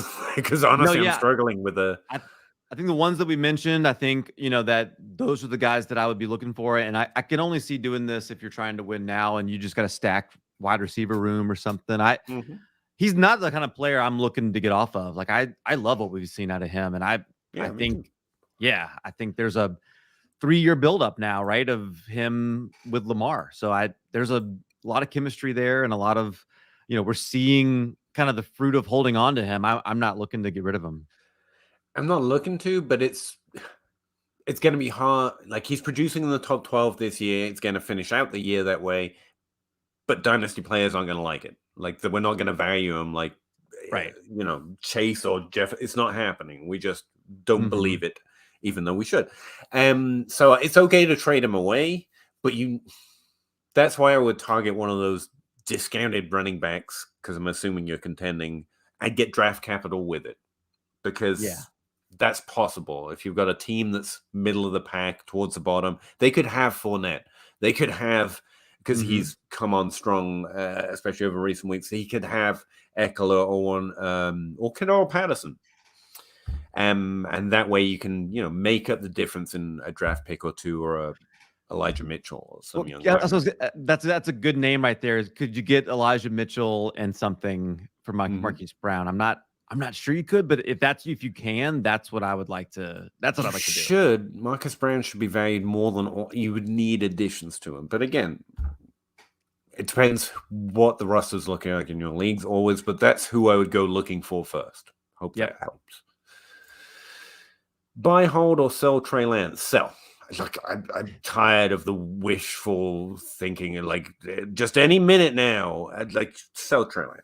Okay. Really? You're just out? I've been out from the start. Like, Shanahan drafted him. When was the last time that was a good thing? I guess that's a good point. Like, that was the whole story. Shanahan picked him out. When was the last time that was a good thing?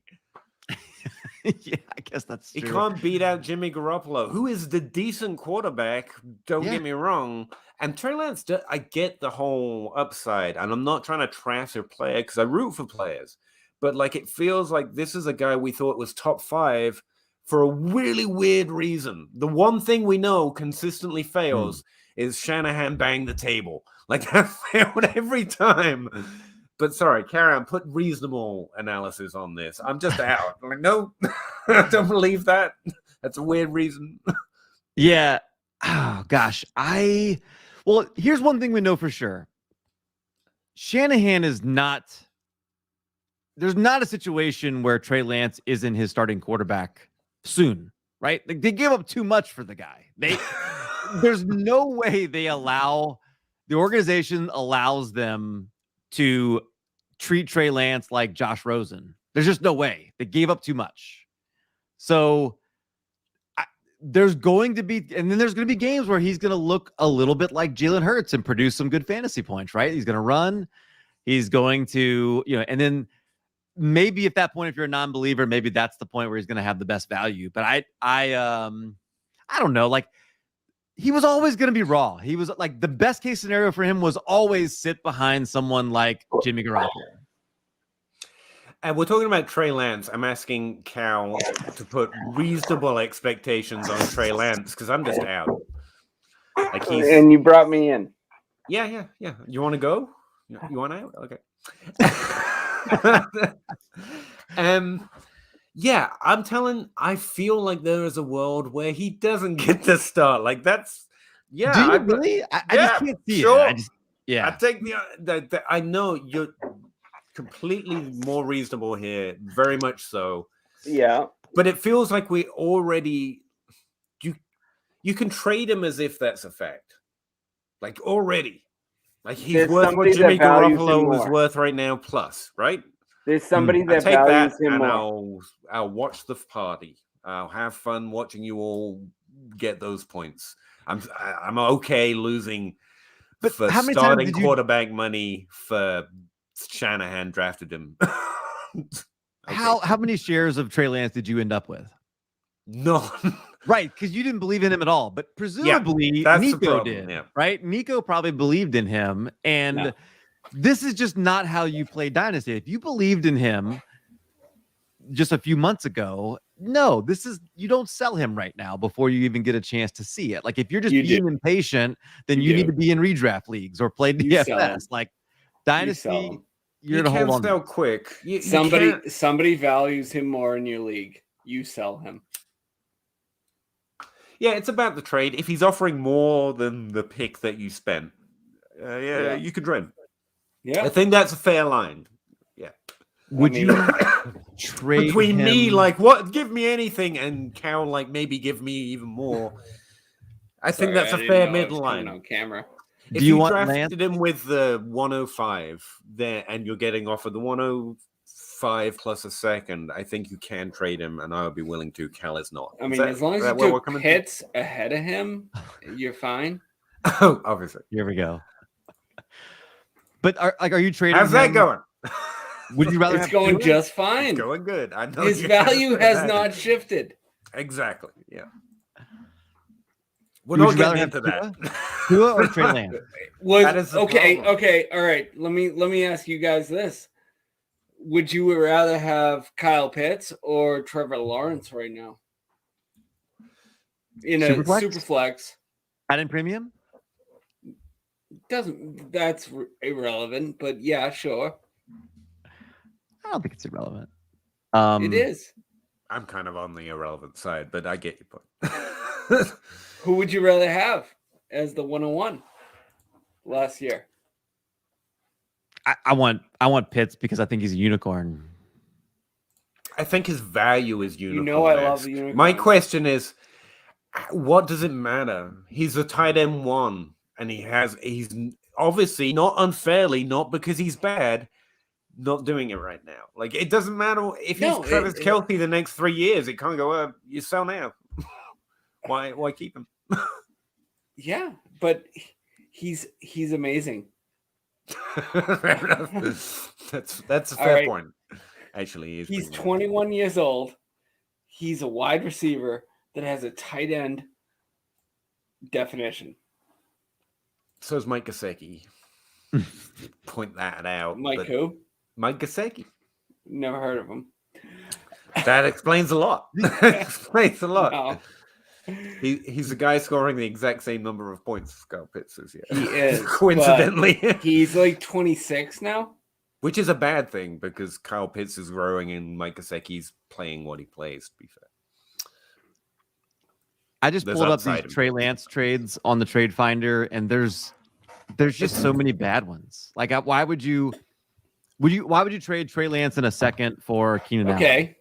Did you guys know the Jets had 2 chances to take Mac Jones? Oh, here we go, Patriots. If you love Mac Jones, you wouldn't want to see him playing in New York right now. We just derailed. I'm sorry, Nico. We derailed Trey Lance with Kyle Pitts.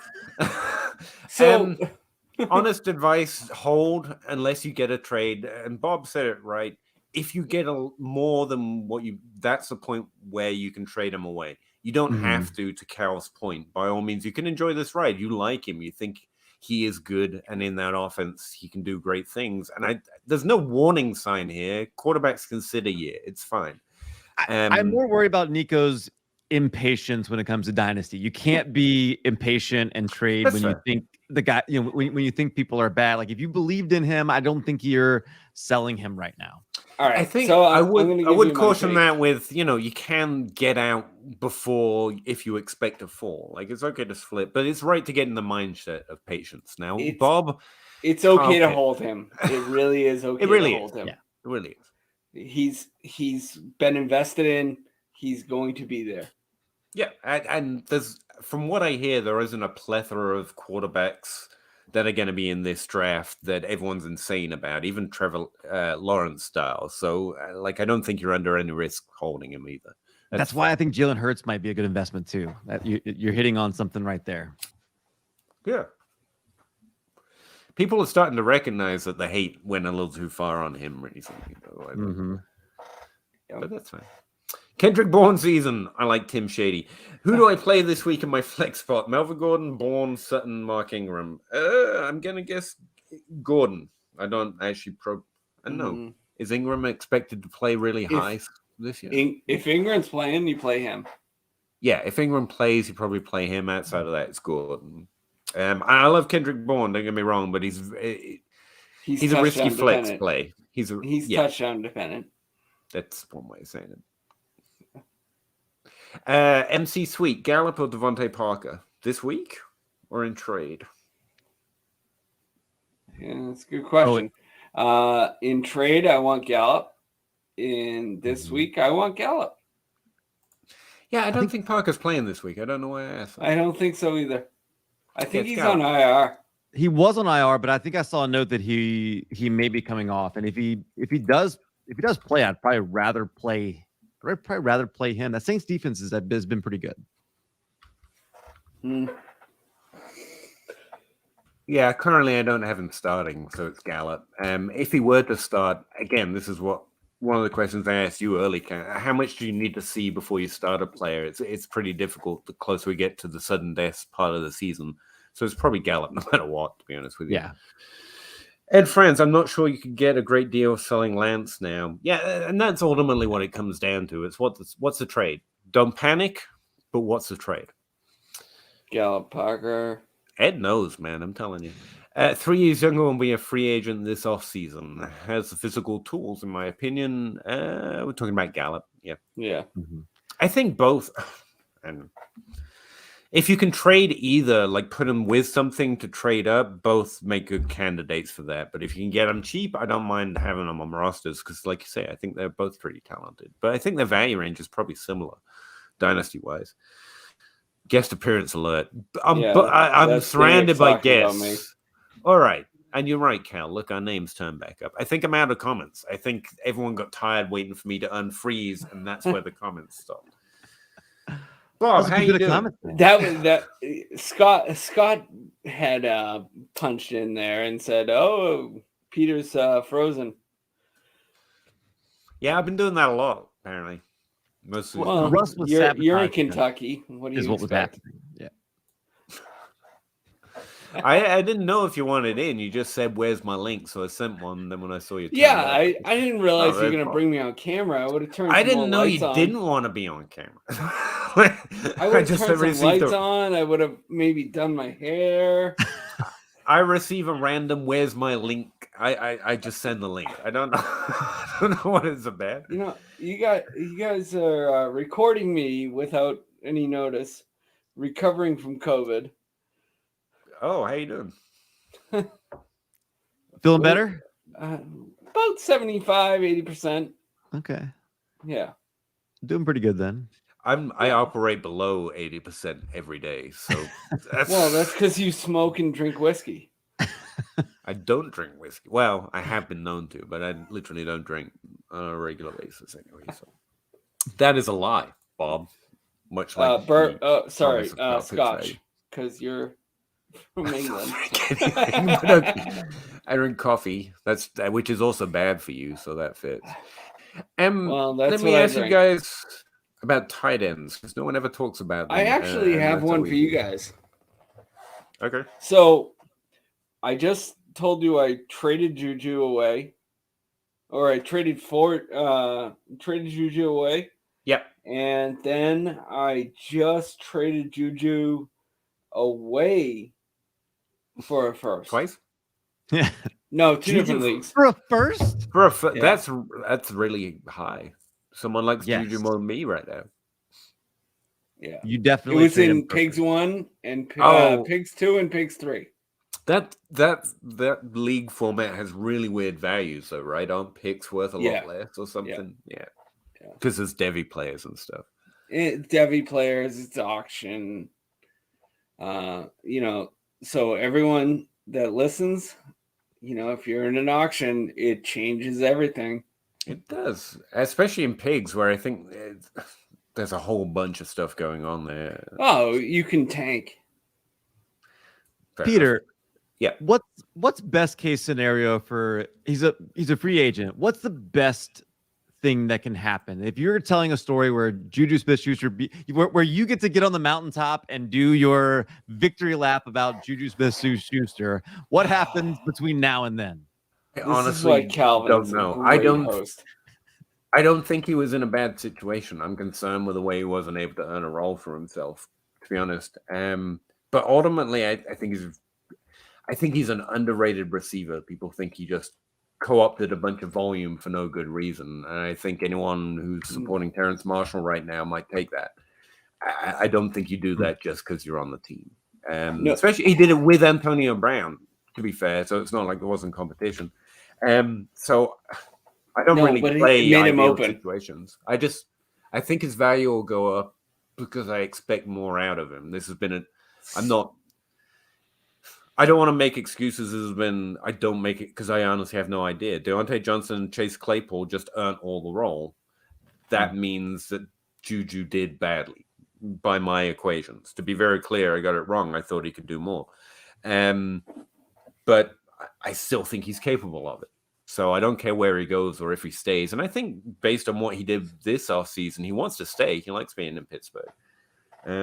Ultimately, I just got to hope the team gets a little more powerful so somehow he can earn a role. I'm afraid with the way this stuff has gone, like he ends up, signing a 1-year deal with the Jets or with the Lions or something like, I can't see him getting a multi-year I don't want deal. any of that. It's hard for me to see. I don't where need he him in a goes. more open wide receiver. I mean, put him on the Chiefs, I guess, is everyone's dream of their wide receiver being on the Chiefs. But even then, like their offense functions with Travis Kelce and Tyreek Hill just fine. I don't think they have a need, particularly for McCall Hardman or Juju Smith-Schuster.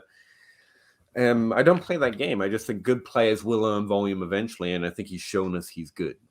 So, my opinion, I don't want him on a worse team as a rule, but my opinion, he's the Anquan Bolden. Bolden. Yeah, that's where I have him.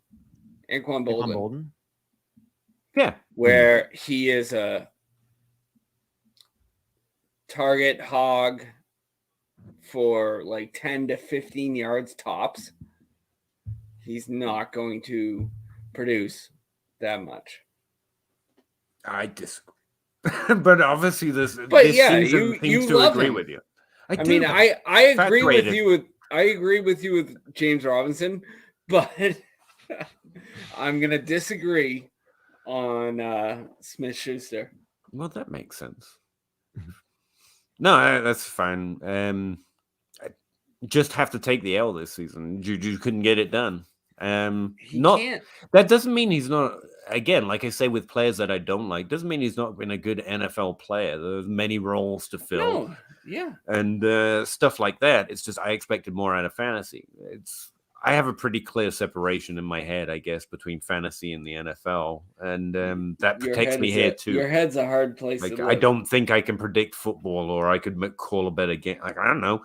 Maybe this is what Juju is most useful for in that iteration of the offense. But I believe in general play at that good volume again, no matter where he goes. And I'd rather him not be in a worse team. That's about my dream list.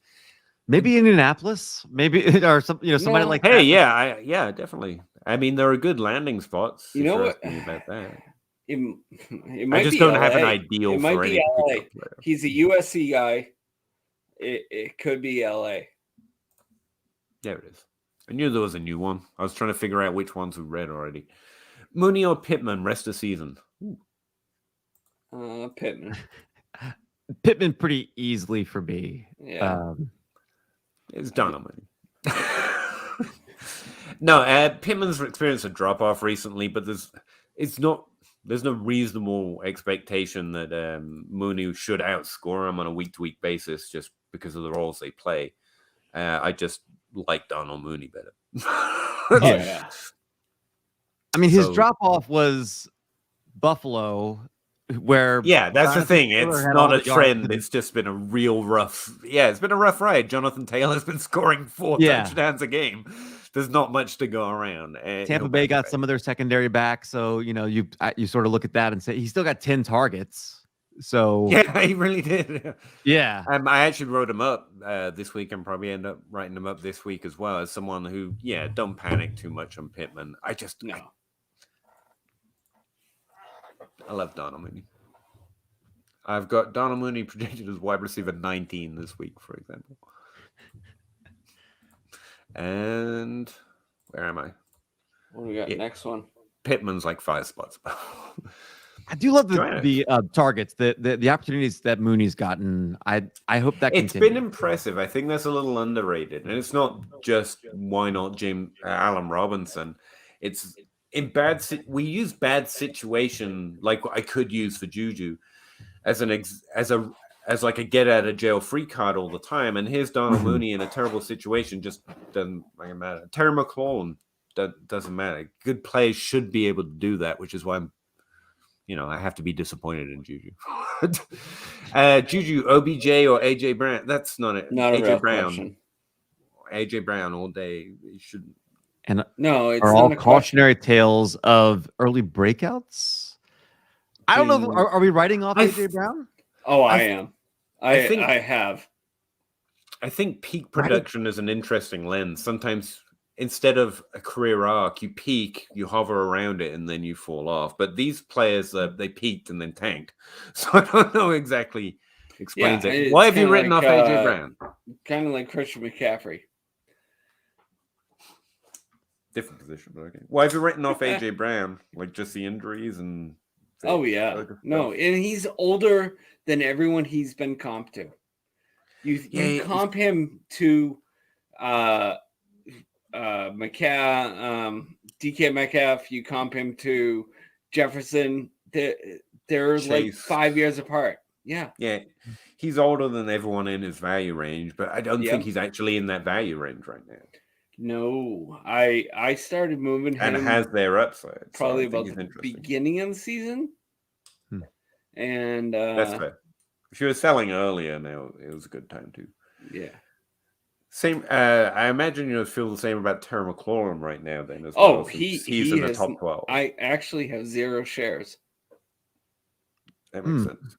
It's a similar take to what we were saying about Terry McLaurin earlier. Like, it's not that he's not good or doesn't have the potential. It's just he's significantly older than anyone in his range. Yeah, he's 27. Wait, who? That's 26. Terry McLaurin. 26 or 27? McLaurin, yeah. I think he's 20. It was going to be 26 next year. He's a slightly older. No, I think he's going to be 27. I think he's 26 now. I think the age is generally exaggerated, not in terms of value, but in terms of production. And then you've got players it's all Adam Thielen kind of prove that if you start later, age is even less worrying. He's 2 touchdown Thielen, they call him. I hear. Yeah, no, I mean he's great if you're winning. If you're contending, everyone's great. If he's you're great. Winning. I like No, my apologies. He's great if you're contending. What's the best way to structure who gets the first rookie draft pick? I don't do a lot of commission, so I'm pretty happy. All right, I'll take a look. Hold on. I hate to commish, so yeah, I'm with you. Simple as possible, please. Yeah. I need to understand it. Worst team gets the first pick is usually what I think, but At least, lowest. at least they have a No, path. it's lowest max FP, PF. yeah, I don't like having to win games at the end of the season in the toilet bowl to get a better draft pick. That's I don't like that. No. Yeah, I like No. the idea of trying to Stay keep with, other teams regular season. competitive, like give some people things to play for, but ultimately, I think Give they all them an kind of extra. If you want to do a toilet bowl, give them an extra pick at the end of the end of the first round or something. Yes, Oh, yeah. I like that. Interesting. So like the 201 becomes a 113 or whatever. Yeah, that's an interesting one. I never heard that before. Yeah. They're not superstars. Oh, Juju, OBJ, and AJ Brown. I think AJ Brown has the potential to be again if healthy, and then his value will bounce back up. He's done. Get out of here. He's not done. He's done. Yeah, you I leave can't Kyle move Pitts. him now. Well, let's can't take you serious. Toronto Dave Kyle Pitts is like right. 101 in drafts. Okay, Toronto Dave. I know you follow me on Twitter. You follow, if I'm in any Toronto Dave's leagues with very you, active. send me an offer. Under Armour 12, Big Pappy. Somehow still a better name than me somehow. Keenan, Hunt, Fuller, Sutton, a first, a second in 2024. Wow, it's a long way away. Jeff Wilson, I have Mitchell. Okay. And Bourne, not contending this year. I don't know what the offer is. Am I crazy? That's just a team. No. It's Keenan Allen, Kareem Hunt, and Will Fuller for. There it is. Yeah. 4 7. Yeah. See, that's why Cal's the best host in the entire industry. Well, that's one of the many reasons. Probably in the whole world, actually. I would say. I would say, yeah, easily. He's a unicorn. People call me the Kyle Pitts of hosting. Yeah, that's. I don't want Hunt, but I want everything else. If you're non-contending, the first is the thing that you want in 2023. Is the first the best asset in this? I was trying to figure out. I think Keenan Allen is the best asset, but if you're non-contending, you probably lean towards the Sutton and first side.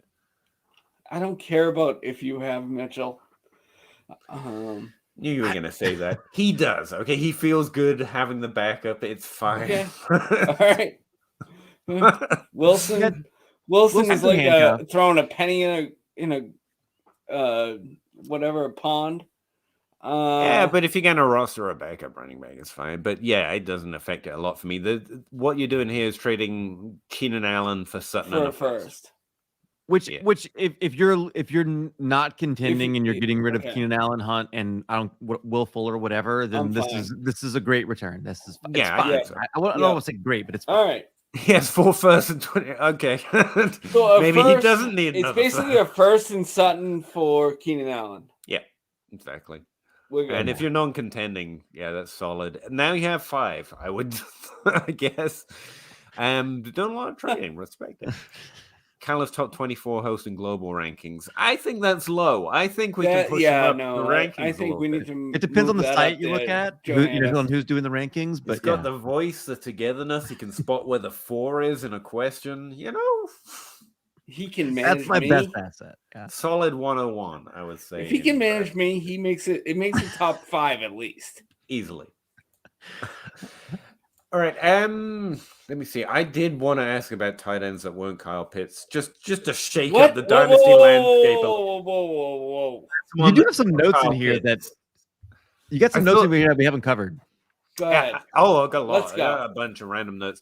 I think Pat Freiermuth, he's not unknown, but I think he's interesting as a rookie tight end earning a role. The last few weeks have been 6, 11, 14 PPR points. I think that role has remained consistent as well. It's actually pretty impressive as a rookie.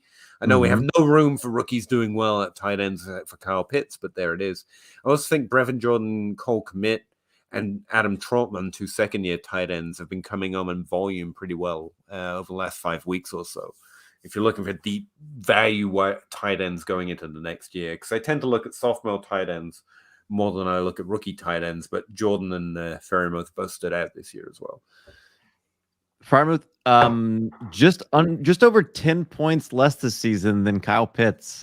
What if he passes him, Bob? What if Freiermuth outscores Pitts this year? Freiermuth is awful girthy. He's built like tall. Not gonna happen. I'm gonna bet.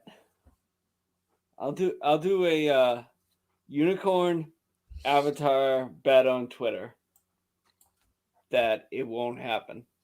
If Freiermuth won't outscore Pitts? Yep. I'm taking Pitts. You take Freiermuth, and the loser has to put a unicorn on their avatar for a whole week.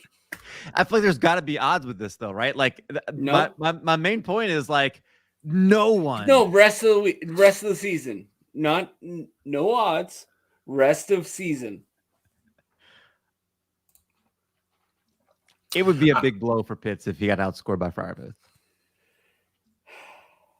He's getting outscored by Mike Gesicki. I would. How do we knock Peter out of this? You can't. I control it. It's the one place in the world I can't. I do just before, because it feels like we'll wind down. What do you eventually. Think? I mean, it's just a unicorn on your Twitter account for a week. Fine. Yeah, fine. I'll do it. Let's do it. All right, Peter's the master of spreadsheets. He'll let us know who wins. Yeah, sure. Just let me know what the bet was. I want to mention Ezekiel Elliott's huge load this week, just so we're like every other podcast. Mm-hmm. Just what do you think about Ezekiel Elliott's huge load? Okay, we said it. We can move on. But he's been getting a huge load the last 5 weeks, so I don't know what the comment meant, but apparently it's hilarious. So I wanted to throw that out. I don't think he's going to score a lot of points tomorrow night. If that's the question, is no. I think the Saints defense has been really good against the run. It's been pretty stalwart. Is Tony Pollard worth more than him in Dynasty? That's a serious question that got asked me. Well, not asked me. I saw it on Twitter, and I've had similar comments, DMs and stuff. No. I think Tony Pollard is a sell anywhere close to that value, but I didn't know. 100%. He's a young player. He's very good. He's good. He's 24. He's like, what, a year younger than Zeke? 2 years younger than Zeke? Yep. No fan of Freiermuth in Dynasty. Freiermuth is probably going to end up ranked higher. I think it's a value tier, though. I think they're pretty equal. Same way. Fant. I love Fant's upside. I do too. But he's not. At some point, you have to say, gosh, it's not matching up. And Freiermuth's doing it as a rookie. That's got to look good on your metrics right there, huh, Peter? No, not really, because Fant's done it twice now, and Freiermuth hasn't done it, but he's looking very impressive for a rookie, but I don't think he's like, what is he at? 9 points per game? Yeah. Which, again, that sounds like shade, but for a tight end, that's actually pretty solid for a consistency. Again, it's impressive. He's tight end 11. That's true. He's in the top 12. Pitts is tight end 12. But, I mean, this is where most tight ends operate within this range. Fant's done it twice. Freiermuth is doing it as a rookie. It is impressive. I want Fant because I think he comes at I think if you throw someone Freiermuth for Fant, I think they were okay adding a pick to Fant. So I want Fant. But if it's the same value tier, it's fine. Yeah. Same value. Take Freiermuth, I guess. You mentioned Brevin Jordan, Cole Kmet, and Adam Troutman, too. Can you see a scenario where any of them become a difference maker at the position? I think in the same way Mike Gesicki is. They're having promising early careers, and we forget about them way too quick because they don't Kyle Pitts or Pat Freiermuth. But this is where most of the tight end producers in the top 12 come from, to be honest. So, I think Brevin Jordan could score pretty well this week, actually. He's done it in different weeks. Cole Kmet's in Chicago, right behind Jimmy Graham. You can't blame a tight end for being behind Jimmy Graham, okay? It's Hall of Fame tight end. He's been actually producing without having to do anything behind him.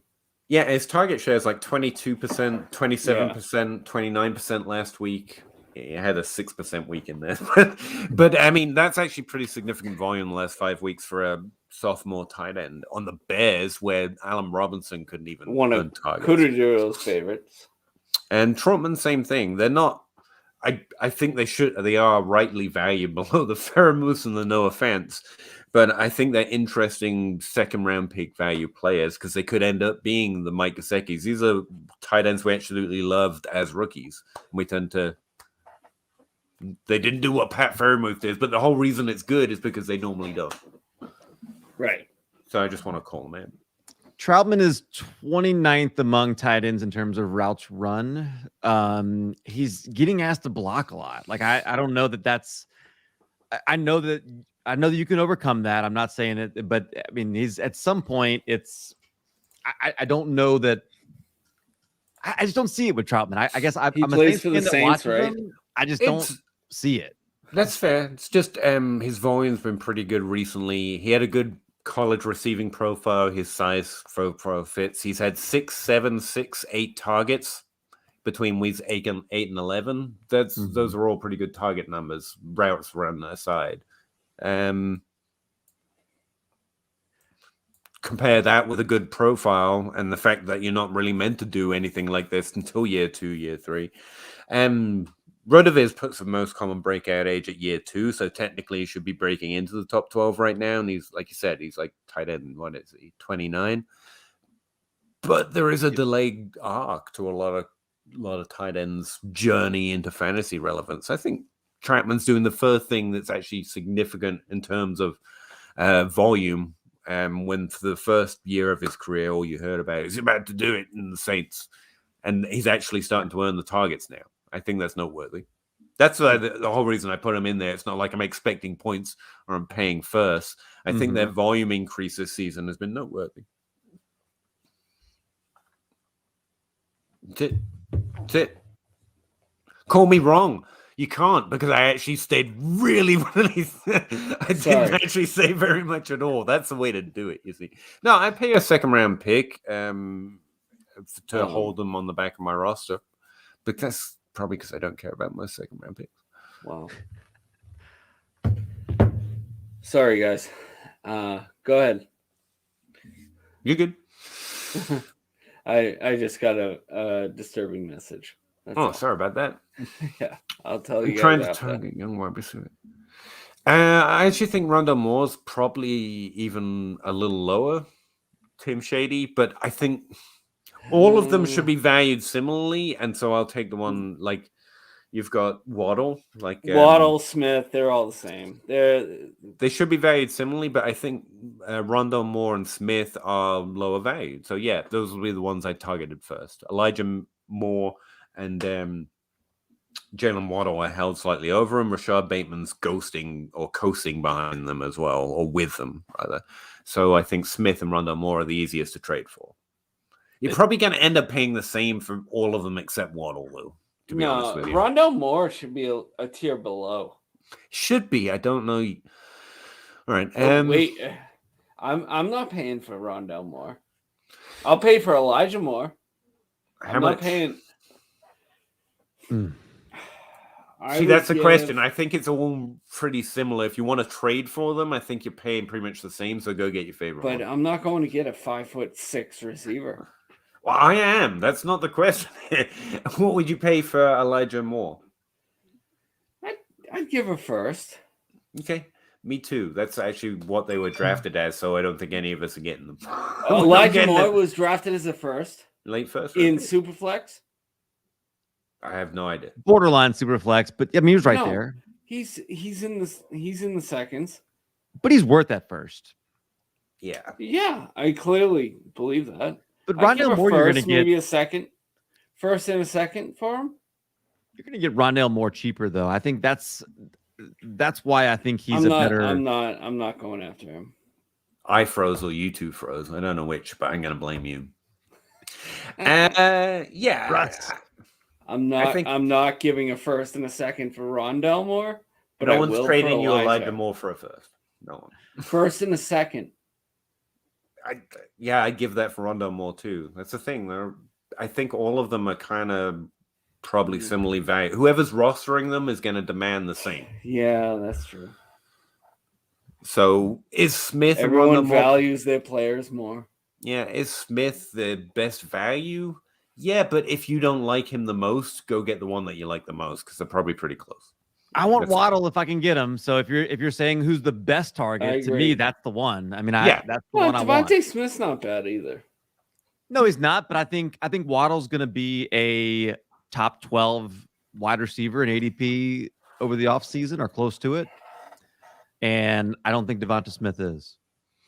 Personally, I think Jamar Chase is the best rookie wide receiver to go get. I don't know why these guys. Who's that? Good question. He's the guy drafted ahead of Kyle Pitts, rightly so. Corey D, what are we doing with the Deshaun Watson Superflex Dynasty? I said earlier, I'm basically treating him like he's retired. There's a potential he comes back, but I'm not expecting it until I see it. I'm definitely not expecting it. That's the way I roll. So I would trade him if I've got him for whatever value he's carrying right now. But I'm not I'm not looking for that edge. I'm holding. Yeah, this super league specific, especially in leagues that I am rebuilding. I probably have way too many shares of him. But what would he bring in a trade if you wanted to trade him right now? Is the question, right? Nothing. And if he's trading for nothing, you're holding. Yeah. Yeah. Where would I trade? In a super flex, I'd trade him for a second round pick. I wouldn't be scared to. I think his value is going to fall from here until we get some future grand. Yeah, Bosch got me. There's some pretty good trades. 1 QB league, him, Watson in a third for Debo and a second and third. Yeah, you do that. If you're getting that kind of value. If you can package him up, that's probably the way to do it. Yeah. Mm-hmm.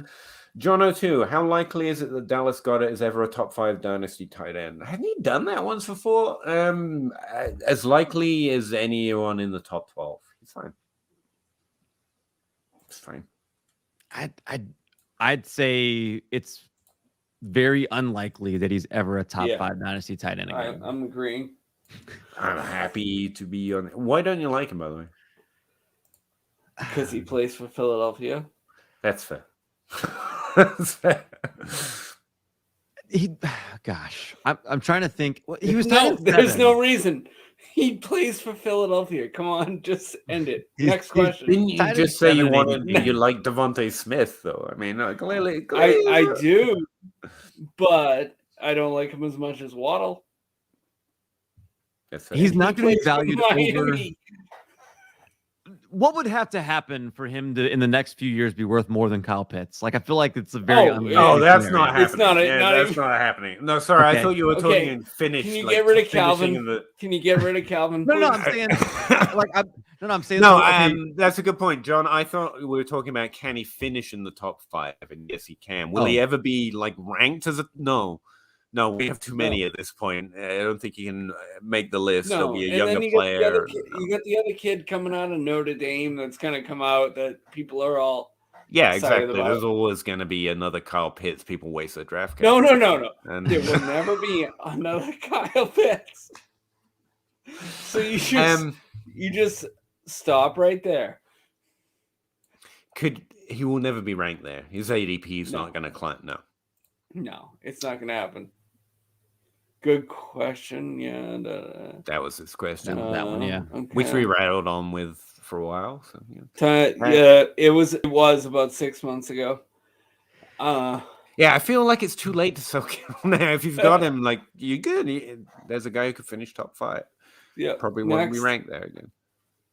That's it. Yeah, I don't think in non-tight end premium, like, I think he's just a guy you have to ride. You're stuck. He's dying on your roster. But I don't think it's a bad thing. Like, I think he's going to produce when he plays. Like, he's very good. When he plays. Yeah. Great. Sorry, I'm very abrupt. No, that's fine. I was just looking at his numbers compared to Kyle Pitts on a per game basis. They're better, I'm going to hang anyway, No, Kittle can finish top 5. He's never going to be ranked there again. His volume 4. I think we're actually kind of. No, Kittle can squeak into 5. Yeah. Yeah. I don't know. Let's see. We've got Mark Andrews, Waller, Kelsey. Not that this is the order. Kyle Pitts. I think Kelsey's 32, right? Kelsey's 32. Yeah. He's going to pop out of there. I don't think he's falling out of the top 5. No, he's going to pop out.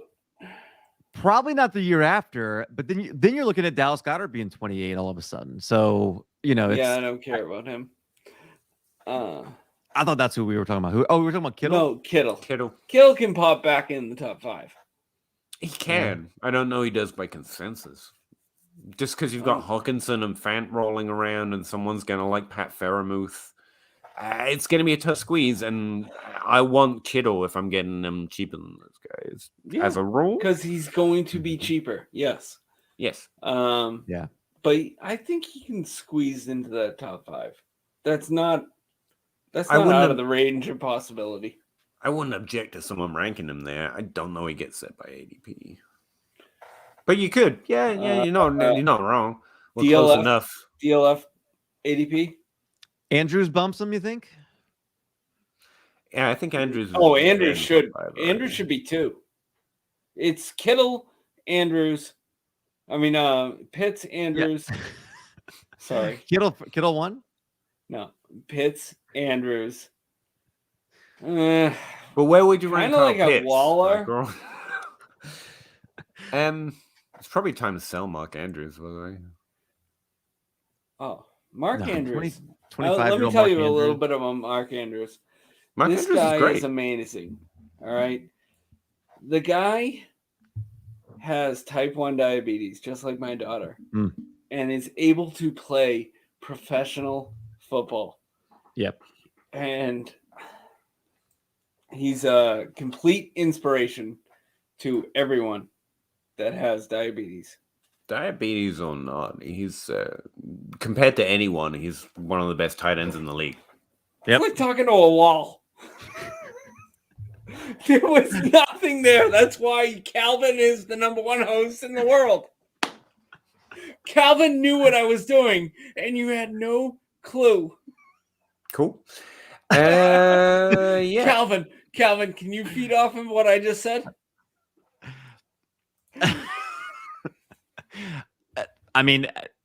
The fact that we went brick wall right there is the best possible thing that could have happened after that Mark Andrews comment. For sure.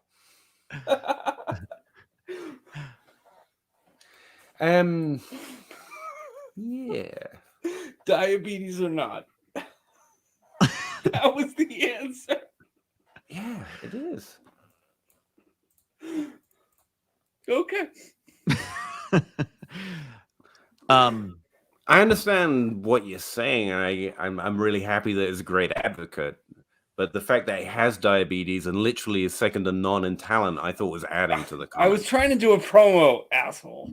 I'm sorry. I don't care. Probably shouldn't have done that on live TV.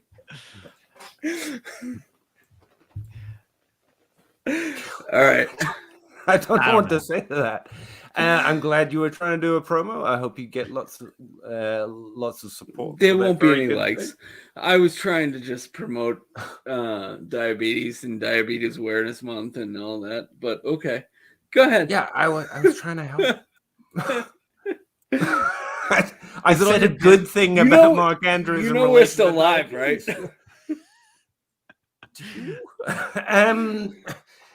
Yeah. I'm aware. Dawson Knox, where does he fit into you for this? I saw him ranked pretty close to these guys and inside the same I would kind say of about tier. 8. It feels dubious to me. Maybe I haven't been paying enough attention to Dawson Knox. He's certainly ranking up there right now. I got him at 8. I think he's in a good example of someone who's probably not ever a difference maker at the position, but you don't mind having him on your roster. Like, I think he's one of those guys that you'll start and do well. Like, can he get to a place where you're drafting him over Mike Gesicki? I don't know. Like I'm not sure how high he can climb. That's why he stood out to me, and I don't honestly know whose ranks I was reading. It was something I scanned through, but I saw Dawson Knox mentioned in amongst all these names. I was like, huh, am I just way too low on Dawson Knox? And then I looked, and yeah, his points are up there. 12 points per game, 12% target share. 12.9 points per game, same exact as Darren Waller right now. Only through 9 games, but yeah. So top 5 in terms of points per game, pretty good. Seems a little up and down, though. I don't know. It seems elevated because, what was it, 2 weeks ago he went off or something like that? Yeah. He struggled with some injuries this year, but he's definitely broken out. It's just... I've got him around, I got a 10. What is it, his 3rd year now? I know, like I said earlier, I'm a big fan of the belated tight end production curve. I don't know. Maybe I've just heard one too many Buffalo tight end stories.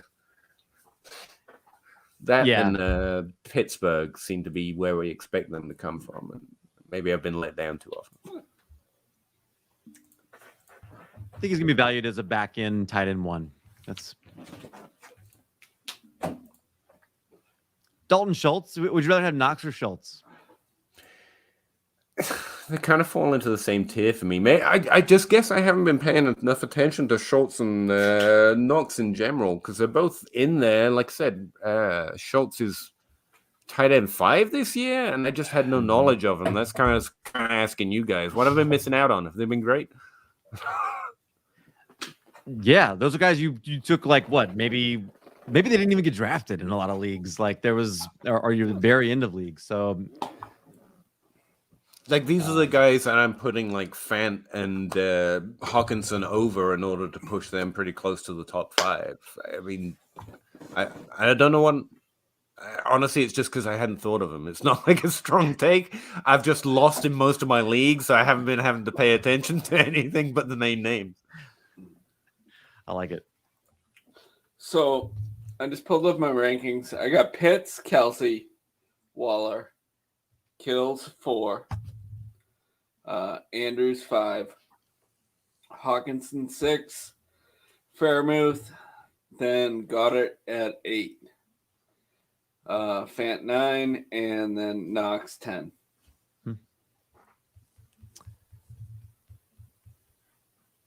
I don't know. I've been let down way too many, but with way too many breakout tight ends, I guess. But Knox and Schultz and that group just. I don't know. I mean, from when I talked to Zach, Fairmouth was the tight end to look at. He was being undersold as a pick because Pitts was so much higher. So I jumped on Fairmouth in every league at the end of the second round.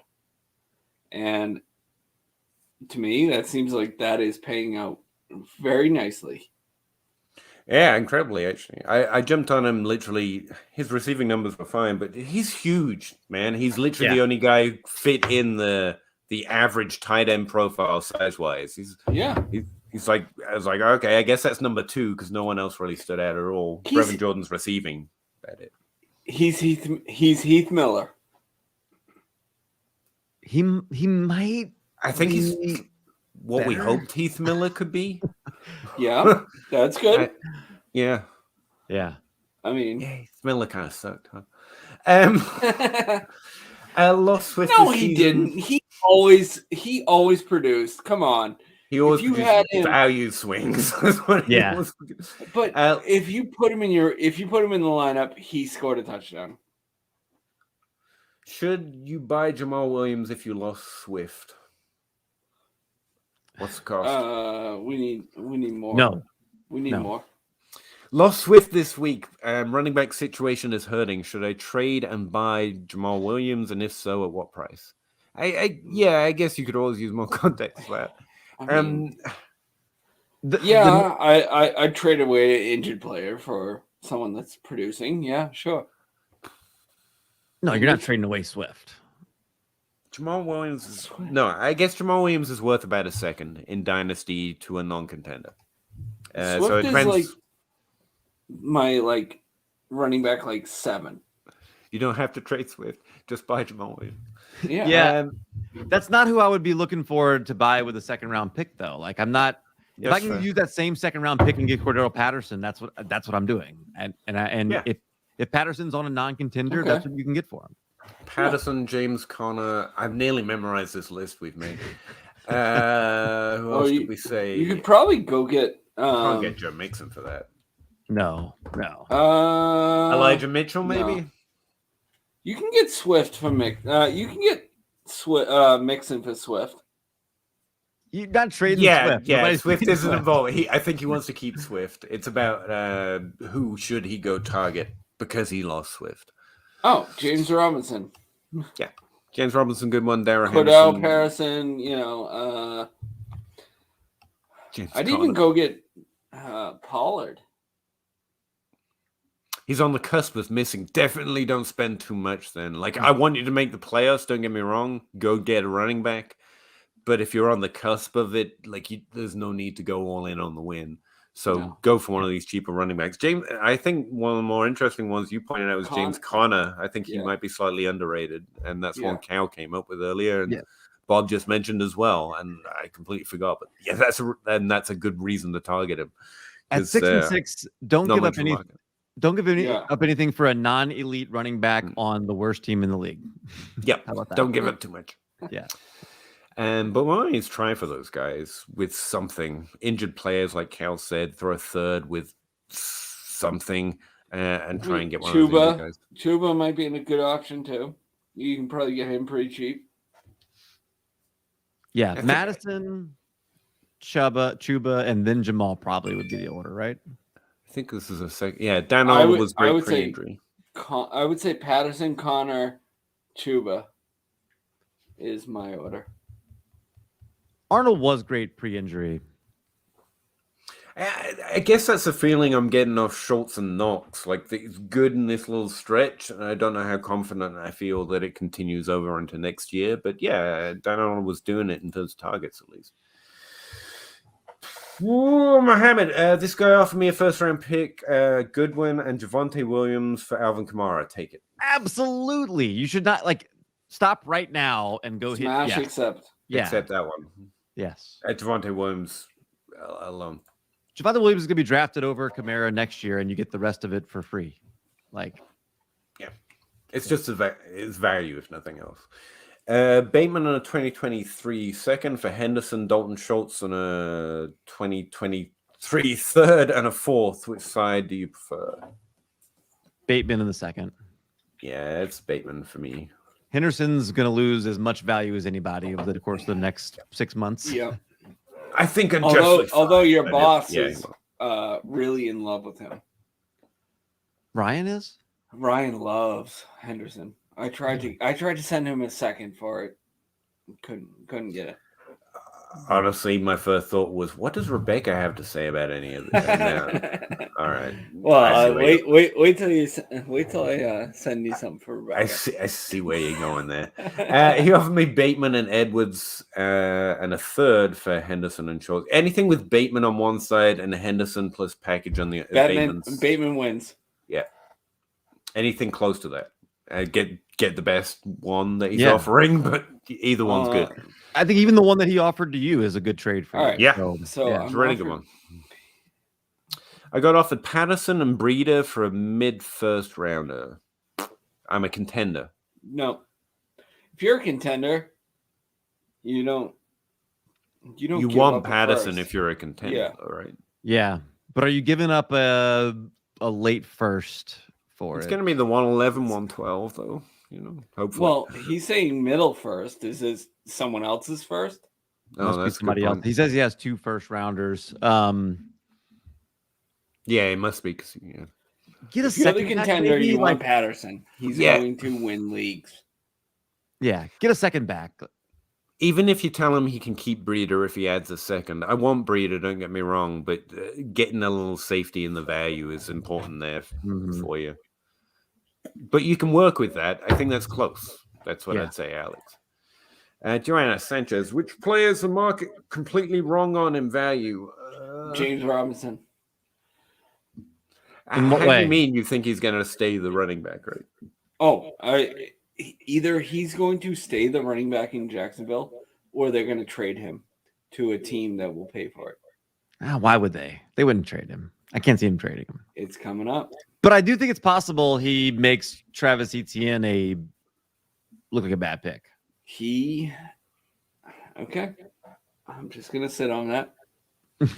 I'd have to look up ADP to get a better answer, but I think Marcus Brown and Deebo Samuel are my go-to for this ADP this offseason. Wide receivers, definitely.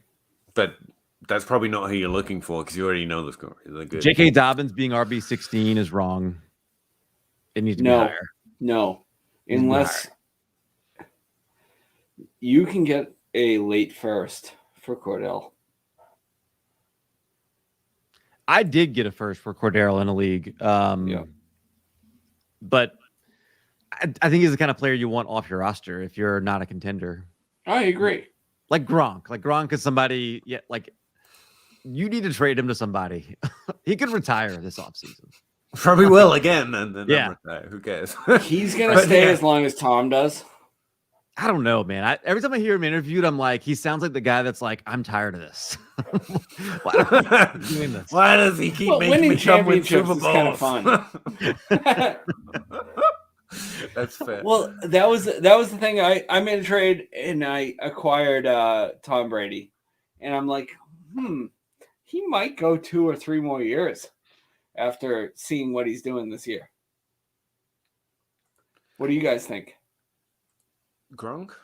No, we talking about? I blanked. Did you trade a first-round pick for Brady? No, I ended up sending a second, a third, and a fourth. Okay, that's fine. Yeah. Fine. Even if he doesn't go 2 or 3 years, you're probably okay. I've got a pretty good chance to win. So he's saying, if in case you guys didn't know, I was literally looking through a list of players trying to figure out who I thought was undervalued. We already answered it. He has to be a first, so there you go. Yeah, late first. Yeah, early second. Is Chenault worth a late 2022 second? My, how the value has fallen. Probably that's about where it's at. Is he worth it? You're asking for it. I'd probably start higher. But that's about where you're going to end up. Just hope that guy's looked at as an athletic profile. Yeah. That's about. Yeah. Going off as the wide receiver 44 right now. Chase Claypool. Is he divisive? I didn't know. I think he's a strong guy in Dynasty. It's been really promising. I don't like him. Oh, okay. So I may be one of the ones on the other side. What did I miss? I think he's worth it. I need to know. Don't leave me in the dark. Tell me what's wrong with Chase Claypool. I don't. I like Chase. I think this is where I get more into situation. I think what he does is such a bad fit for Pittsburgh when they move on. Well, he's like a bargain 19 Randy Moss is what he is. Oh, well, come on. Randy Moss, come on. No, bargain.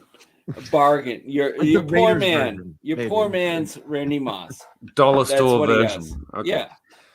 He goes down the field, catches it. Got it. Yeah, he's got like 12.68 out. And Ben can't throw the football anymore, I hear. So is that Yeah, and who knows who's going to be quarterbacking next year? Who cares? Nah. There's a good rookie season. Once again, I'm going to hang up and listen. He's had a good rookie season. This sophomore season looks like it's going to be a little lower than expected, but he's got 12 points per game, 90% target share. I think overall, he's fine. Yeah, he's fine. I didn't know he was divisive though. Like, no, I don't think he is. He's got a follow up here about his league.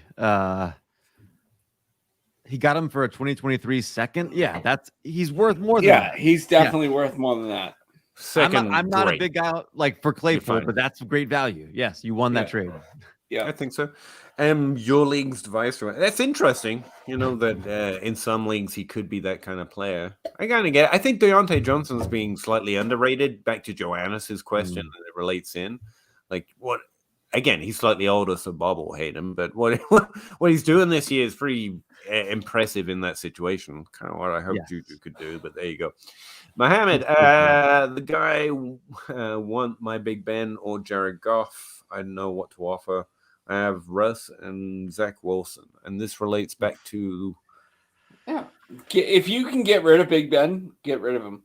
Yeah, just accept this offer first, then we'll discuss the other one. Yeah, exactly. Either way, like that's really important. If you find a way to get rid of Big Ben, then get rid of him because otherwise he's dying on your roster. Goff too. Like, there's no reason to maintain carrying Goff on your roster. Like, no. Now I will say you're gonna have to do some work in the offseason, but it is what it is. This isn't a good quarterback room. It's not. Russ is the shining light across all these names here. Zach Wilson has strong concerns with. Jared Goff's probably the second best dynasty quarterback on this list. Just to give you an idea that it's a bad list. Right. Yeah. I'm not happy where I have Jared Goff. Who's more valuable, T. Higgins or Jalen Waddle? Ooh, that's a toss-up. It's going to be in a tier, right? But I would have Higgins above him. Yeah, I'm probably leaning that way too. Cal already sees top 12 upside, so you should be the other way around. I don't even mean from production standpoint. Maybe he does get there production wise, but I just think he's got so much helium. I think in the offseason with the what was he, the 10th pick? I mean, he was top 10 pick, right? Right. He's gonna have so much helium. And he's been this is an amazing career year. Don't get me wrong. I love T. Higgins. And they're in a passing offense. He's at 15 points per game for a rookie. It's pretty impressive. He's 7 points behind Jamar Chase on the season. Yeah. Yep. That's a good point. Slightly underrated, actually. 1 QB, half point PPR, Herbert, Swift, CEH, Javonte, Dobbins, Akers, ETN, Jefferson, Judy, DJ Moore, Mooney, Pitts, Waller. That's his team. Went total rebuild. What else do I need to compete? God, the hell if I know for next year. Nothing. You good? Look for good trades and good value. Yeah. Move your pick for somebody else that's a stud. No, this is a great team. Yeah. I think this is more like just gloating. Yeah. John Bosch says people do that. I don't believe him. This is an honest question. I guess obviously CEH and Dobbins and Akers and ETN are the ones you're looking for good trades on from here to next season. If you don't get them, just keep them. I would move CEH and see what you can do. Yeah, maybe. ETN is probably the one that I'm looking to trade ETN. I'm no desperate need, but no. They'll be on the top of my I will bargain list, I guess. Thanks for taking the time to answer my question during Awareness Month. Diabetes Awareness Month? You're gonna recognize it now, huh? Okay. I like this guy. I'm not even going to try this guy. James Robinson and an early 2022 force for Allen Robinson. Is anyone else feeling like you need to give up on Allen Robinson at this point? Yep, done. What's going to happen with him next year that it all of a sudden makes you think he's worth more? He like 28, 29 now? Even if he has a good year, it's the value can't bounce back. No. Probably should, but it won't. Devin, very apologies. What are your thoughts on Dante Foreman? What year is it? Do you think you can sell him to a contender? I don't think anyone's falling for it. This is like the type of player you put on your trade bait, and everyone's like, God damn, I hate the trade bait. You could put him in a package, I guess, and someone might be tempted, but I don't. No. Your leagues may vary. Don't get me wrong, but I don't think he has value. Maybe you get a third, like you said. And if you do, that's fine. Do it. Maybe. Yes. Mohammed. Okay. Sutton away. Yeah. You definitely should be targeting Elijah Moore for Courtland Sutton. Just real quick on the Foreman thing, that goes right back to what I was saying earlier. Like, it's just a rule. If a non-elite running back that's a backup all of a sudden gains value and you can get anything for them, you do it. Trade it. Yeah. Always. Keenan, Deontay, Hollywood, rank them, please. Deontay, Keenan, Hollywood. Rank them rest of season. No. Keenan, Hollywood, Keenan, Deontay. He might have it right there. Keenan's 1 for the rest of the season. I think it could be, but I'm going to put Hollywood above him because fuck you. No one likes the skinny guys but me. Keenan, Hollywood, Deontay, rest of the season for me. Oh, I can't put Deontay last on that list, man. I know it sucks, right? It sucks, but it's true. Big Ben's throwing to him. You're putting Big Ben last. That's what. Yeah, that's what you got to think about. You got to think about the quarterbacks. Well, but is never mattered for Deontay. You know what? I think the point's made. If you can't do it, just put Deontay first and feel good about yourself. It's fine. Hey, if we all go different, they know it's good. If we all go different, they have to just pick who Deontay, they like. Keenan, Hollywood for me. That's where I'll go. In that case, I'll switch to Keenan, Hollywood, Deontay. I love Keenan Allen, man. Just to give you 2 versus 1. Yeah, there you go.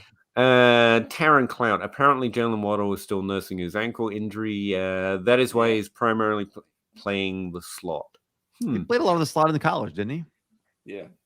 Yeah. I don't try and forecast. Jesus Christ, I can't say words now. A-dot changes, but it has been happening increasingly recently lately over the last couple of years, actually. I think the NFL is getting a little more creative with it. Mm-hmm. Jalen Waddle is someone that can play a more dynamic role. I think everyone knows that, though. Yep. I'll tell you who's been playing great from the slot is CD Lamb. Yeah, that's true. Did last year, too. Best pick from this rookie draft? Kyle Pitts. Like the one from it's got to be Elijah Mitchell, right? I knew it was coming. Just hold your breath and wait for it. Do you mean next year, though? That's what I'm wondering, yeah. Elijah Mitchell is the right answer. If that you got him for what, third pick? Oh, that's round a good pick? answer, actually. Shit. Yeah, that's the best answer ever. Yeah. Elijah Mitchell is probably the best pick. Fairmouth was pretty good. I'm going to say Dynasty, since we're playing Dynasty, their best pick was Jamar Chase. Yeah, me too. Yeah. Jamar Chase is the best player. Kyle Pitts. Just pause. Let him have a thing. McCaffrey for Debo. You have to have take clock on something, right? McCaffrey for Debo. Fair offer? Really depends on your situation at that point. That's an interesting spelling of McCaffrey. No, but I don't think it's fair. And I love Debo, but I think McCaffrey wins. Yeah. I think McCaffrey's going to get drafted higher this offseason. Mm-hmm. I think he will be valued higher. Unfortunately. No, it's McCaffrey. Not fair. But it's not crazy. It's not crazy. Debo's injured too, right? Debo's injured? No. Yeah, he is actually, isn't he? Don't tell me my boy's injured. I think he's injured. Who's the better running I don't back, think it's a fair trade right now. Who's a better NFL running back, Debo or Christian McCaffrey? Oh, Debo. Shit, but he's gonna miss 1 to 2 weeks. I'm wrong. Okay. Yeah. So I would not make that trade. No, I don't think so. And no side's good for even a contender. I mean, if he was healthy and you were contending, I would think about it. But it's still not fair. It's not fair, but you might get it. Yeah. Just to answer. How do you guys feel about Terry McLaurin? We've been talking a lot about Terry McLaurin. I think he's a top 12 wide receiver.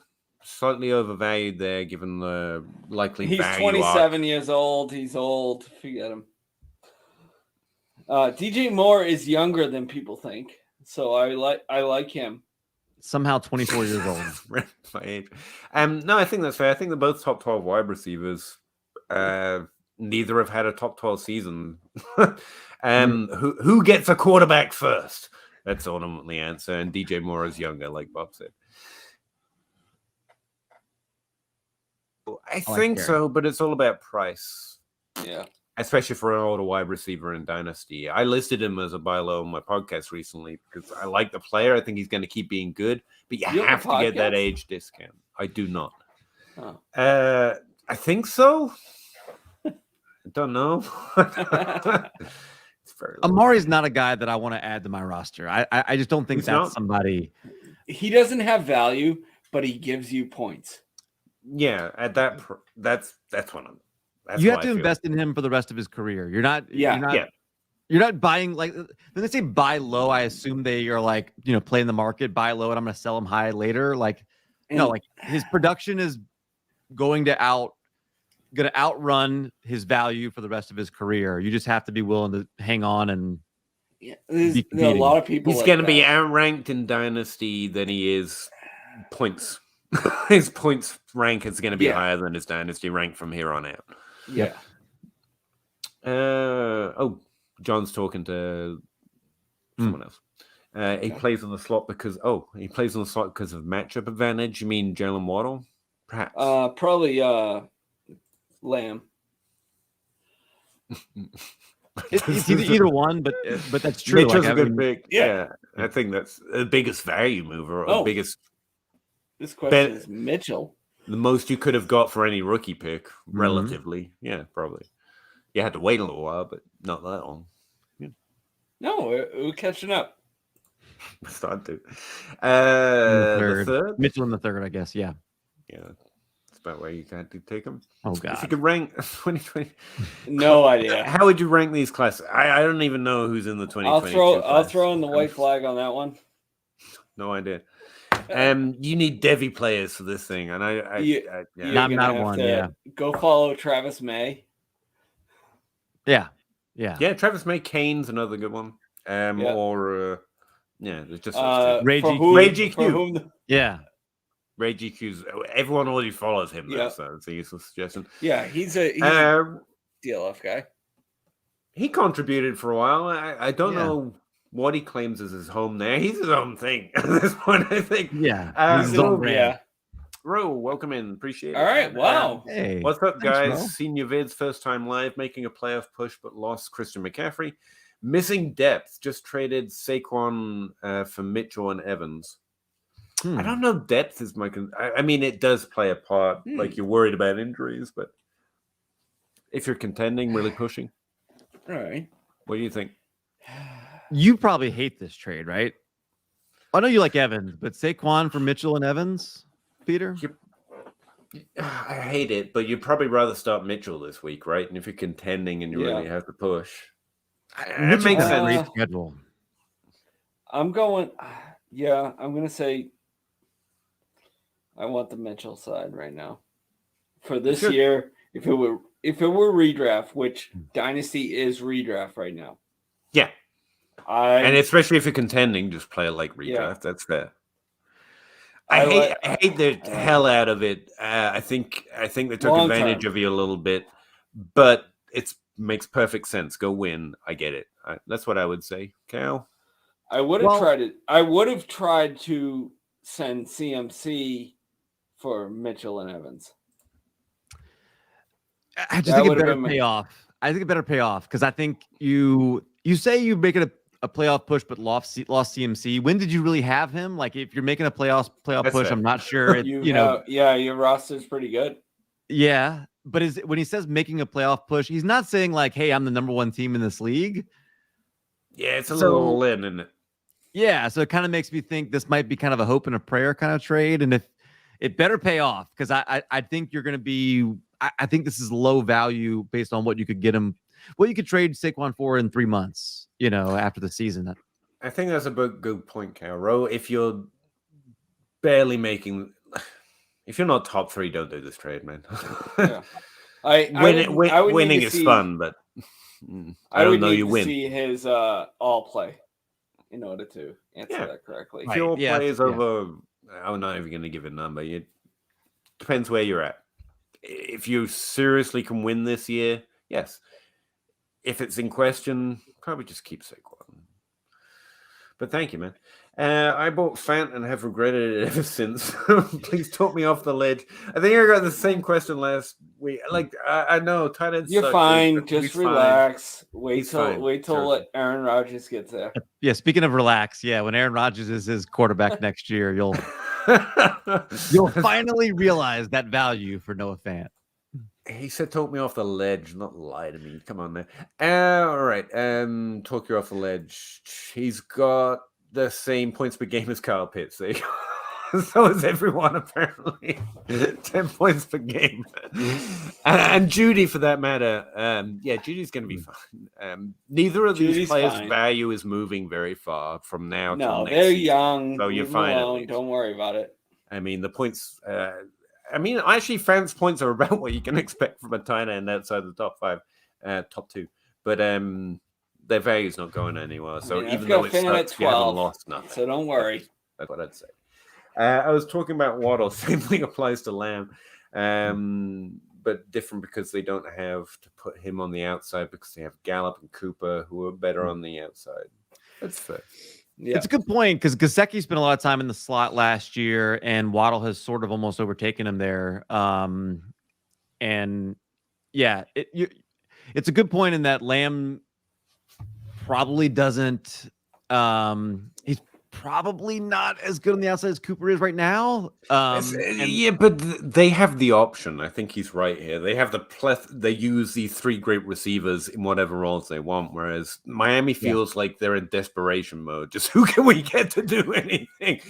Jalen Waddle, just take all the targets and do it close because we're bad. So I get his point, right? Dallas have the option, so that makes sense. Lamb is a wide receiver 1 in Dynasty. God bless you. I think I actually have him ranked there right now, but it's in a tricky way. I have him in a tier with Jefferson and Chase. I prefer Lamb. It's just Lamb and Chase. They're in a tier by themselves. Lamb, Chase, have Jefferson there? Jefferson's just behind. I want to ask why, but I'm scared it involves Kyle Pitts. Yeah.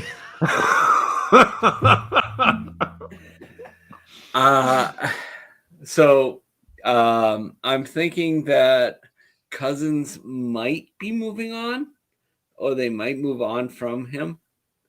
That's my thought behind that. Okay. Haven't heard much.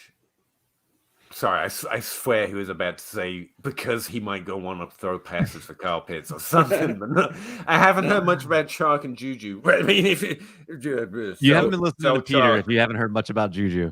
Who's Chark? DJ Chark.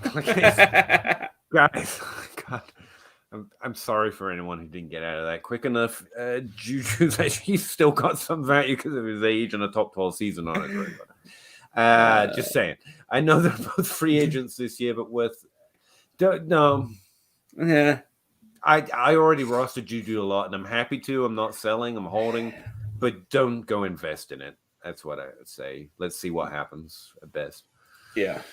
Wait, can we? At what point do we get to a place where it's like so many years ago, being a top 12 wide receiver doesn't matter anymore? We're there. Well, that's why I'm not saying buy Juju, but it's because he has that. I'm not just panics. I'll sell him for a third. I don't want him on my roster. I'm willing to keep the hope, but we're already there. It's already concerning. This is the floor of floors. This is as low as I could go. I don't think either one of them get a better contract in the offseason than Gallup or Christian Kirk. DJ Chark just sucks. Don't do it. That's not a problem. Yeah. Not the player. Fantasy asset, just I'm out. Been out a while. Been happy with it. Juju, I got caught with that one. And you're right to put him on the same question, and it hurts.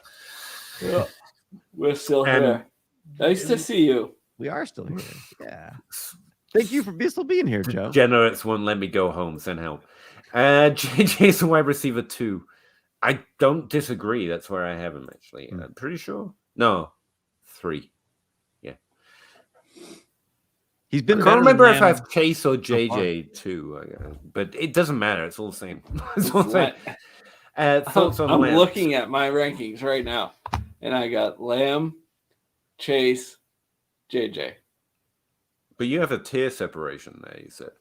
A little bit. I mean, it's not baby tier. Baby tier. Yeah, baby tier. Baby tier. I'm not going to complain. I'm not going to. Well, Kyle Pitts is above all of them. I know. We know. Taryn Claire, we actually talked about this a while ago. I'm panic selling, but I never bought, so it's actually a trick. Cal and Bob both rightly pointed out, you can just hold. It's fine.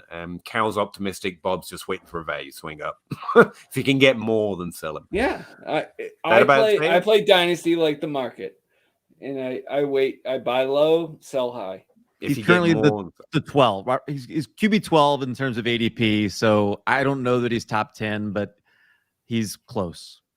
And Cal said, if you already saw, you believe in him, then you probably just take the ride because he really thinks he has that upside. And I think that's a fair take too.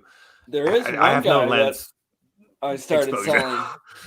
There's one guy I started selling that nobody else has started selling, and that's DK Metcalf. We actually got a question about him, a couple earlier. One was just a crazy value, but the other one was if he's a buy. No, I mean, he's in that tier because of his age. I think he's definitely sell. I've been selling him. I sold him straight up to Matt Price for CeeDee Lamb. Oh, yeah. That's right. Yeah. The same position trades suck. You both lost that one, and you're both stupid for doing it. That one. What should we be doing with Rondon Moore? Sell, hold, buy. I'm buying. Yeah, me too. I'm selling. But here's the thing. That's based on the idea he's valued less than those other rookies. And as we were talking about before, I honestly think they all cost the same thing. So just get your favorite. Don't worry about which one's cheaper. Mm-hmm. But if he is easier to trade for or traded for a slightly lesser value, I would buy Rondon Moore. If someone will give you Elijah Moore for him, do it. Well, yeah, but I don't think you can do that. How do you know? How do you know if you don't try it? I gotta try it then, I guess. Yeah. I mean, that would be the advice. Go get your favorite rookie. Apart from Jamar Chase and maybe Waddle, they should all be about the same value. You're not going to get Smith. I think Waddle and Rondon Moore and Elijah Moore have similar value. I think whichever one you want, you could trade. If someone's going to accept a trade, all three would accept the trade. Okay. I think, but it depends who's in your league. I mean, if Bob's in there, apparently not. But I would try with the one that you prefer rather than just going for the one that you think is cheapest, because they should be pretty close at least. And I have them all the same. I would easily buy Smith, easily buy Rondon Moore. How would I rank them? Smith, Elijah Moore, then Rondon Moore. He would be at the bottom there. So he's probably not a buy low, but I'm perfectly fine investing or trading for him at his value. Where's the ideal spot for Gesicki in the offseason? Miami? Yeah. Sticking with Miami is probably the best. Pebble Beach? Tennessee? Yeah. Maybe Tennessee. Indianapolis? Actually, Tennessee's not a bad idea. Yeah. One of those Tennessee, Indianapolis, I could see it. I think Tennessee. I think Tennessee is the right answer. Should I ever? No. I think that's overrated. It's good to get trades. I think it's okay to give up too much. Honestly, I mean, so many trades. People thought I wasn't offering enough. It turns out they should have ripped me the hell off. We tend to get these wrong, and so if you really feel confident in a player or a take or a strategy, yeah, you can. The overriding truth is that the value market wins. Bob and John Bosch have been doing this for years and doing really well with it. So technically, no. I would say that's true, Bob. You just should always get more value, not less. I'm fine. Yes. I mean, it's okay to overpay. It is okay to win.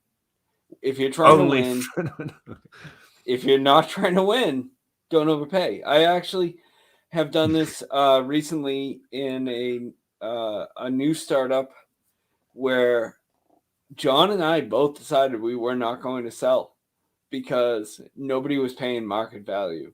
And we said, let them learn. You don't have to make a trade just because no one will give you what you want. I was more thinking I once overpaid for Dalvin Cook coming off his injury season using 2 wide receivers. One of them was Adam Thielen. I forget the trade. And it was strongly felt it was an overpay because his knee was bad and he was injured and we hadn't seen it yet. And it worked out. Sometimes it's okay to overpay. That was in the offseason. Oh, fuck no. The trade got overturned. Okay. It's okay. It is okay to overpay. I offered. But then he bought out that year. That's the thing. I think it's okay to try to overpay some, but you don't. If no one, you don't. It has to be a certain feeling, a certain situation. Yeah. Mostly, Bob's right. You shouldn't overpay for it. I mean, I offered Dalvin Cook at the beginning of the season for Mac Jones, and I was denied. Yeah. So I mean, it's only an overpay if you think it is. It's really something that you have to believe in. That's actually probably good. You don't overpay, but don't worry about someone else's value system necessarily. Like if it's a good value to you, it's good value. Exactly. I wouldn't do it with it almost sounds like Joe wants the outcome to be that this person trades more. I don't know if I'm reading into that, but yeah, don't try and manipulate the league too much. Right. It doesn't work. And, either you have a trading league or you don't. Yeah. If it's someone who just like they've got your favorite player on their team and they just never trade and you're like, what am I going to do to get to then yeah, fine. If it's somebody you just have to have, but you're not going to change this person as a trader and fantasy football. Sorry, player. I forgot that's where she started. You're entirely right. Don't try and massage the trade market into something good using your team. You either have a trade league or you don't. At best, you can do that slowly a little bit, like being okay overpaying a third or doing trades as often as you can. But yeah, don't give up. John has these right in order for me. I think Waddle should be Waddle 1. Waddle, Smith. Yeah, sorry. Yeah, same thing. It's getting late. I get it. Should I offer, and they didn't have Kyle Pitts in there, so you were confused immediately. Yeah. Should I offer Sutton and a second for Chase Claypool? I mean, no. Same, kind of even. I prefer the Chase Claypool side at this point. Yeah, I would rank Claypool over Sutton for sure. Is Sutton injured? No, just not productive. Yeah, then I'm not letting go of him yet. Why not? Go ahead, say he's young. Claypool's not young. He came in as a slightly older rookie. He's in his 4th year. You thought he was young. I know you did. I did. I have it in my head as a young player too, and he's not. Chase Claypool. He's 26. Okay, yeah, go ahead. There you go. So is Terrace Marshall a bust? I think so. Well, I thought so before the season, to be fair, so that's highly biased. Confirmation bias activate. If he is a bust, this is what it looks like. Yeah. You can still believe in him. Players beat these trends all the time. We've been going for 4 hours here. People like us. I don't know why. I don't know why anyone ever likes me, but I think they're here for Cal. Rondell Moore, so much promise based on College Dominator. College Dominator misleads that way, by the way, but yeah, age-adjusted production got his back too, so it's fine. He doesn't hit. It's going to be difficult to buy future short team short wide receivers. Is it though? In Deebo Samuel's coming out party, is it though? No, the height doesn't mean anything. Well, Trevor Courtland short. He had a 39th percentile college dominator. I don't know that this is true about Rondale Moore. Actually, his target share. I'm assuming she's quoting player profiler who calculate a certain way. Probably would have pushed him up. He's a That's what I'm looking at. Player profiler. Okay, I'm wrong. College target share was good, but it was like everything was near the line of scrimmage. It's very similar to his role now in the NFL. So he didn't have the yards and the touchdowns you would look for. He had age-adjusted production. Although, breakout age of 18.2, which is good. Zach liked him, but he's doing well. Am I feeling like that's being underrated in this conversation? He's having a great rookie season. He's not Tavon Austin. Get out of here with that. No, totally different player. Totally different player. He is gosh, his college yards per reception was in the 1 percentile. Well, that's what happens when you play East Boise State.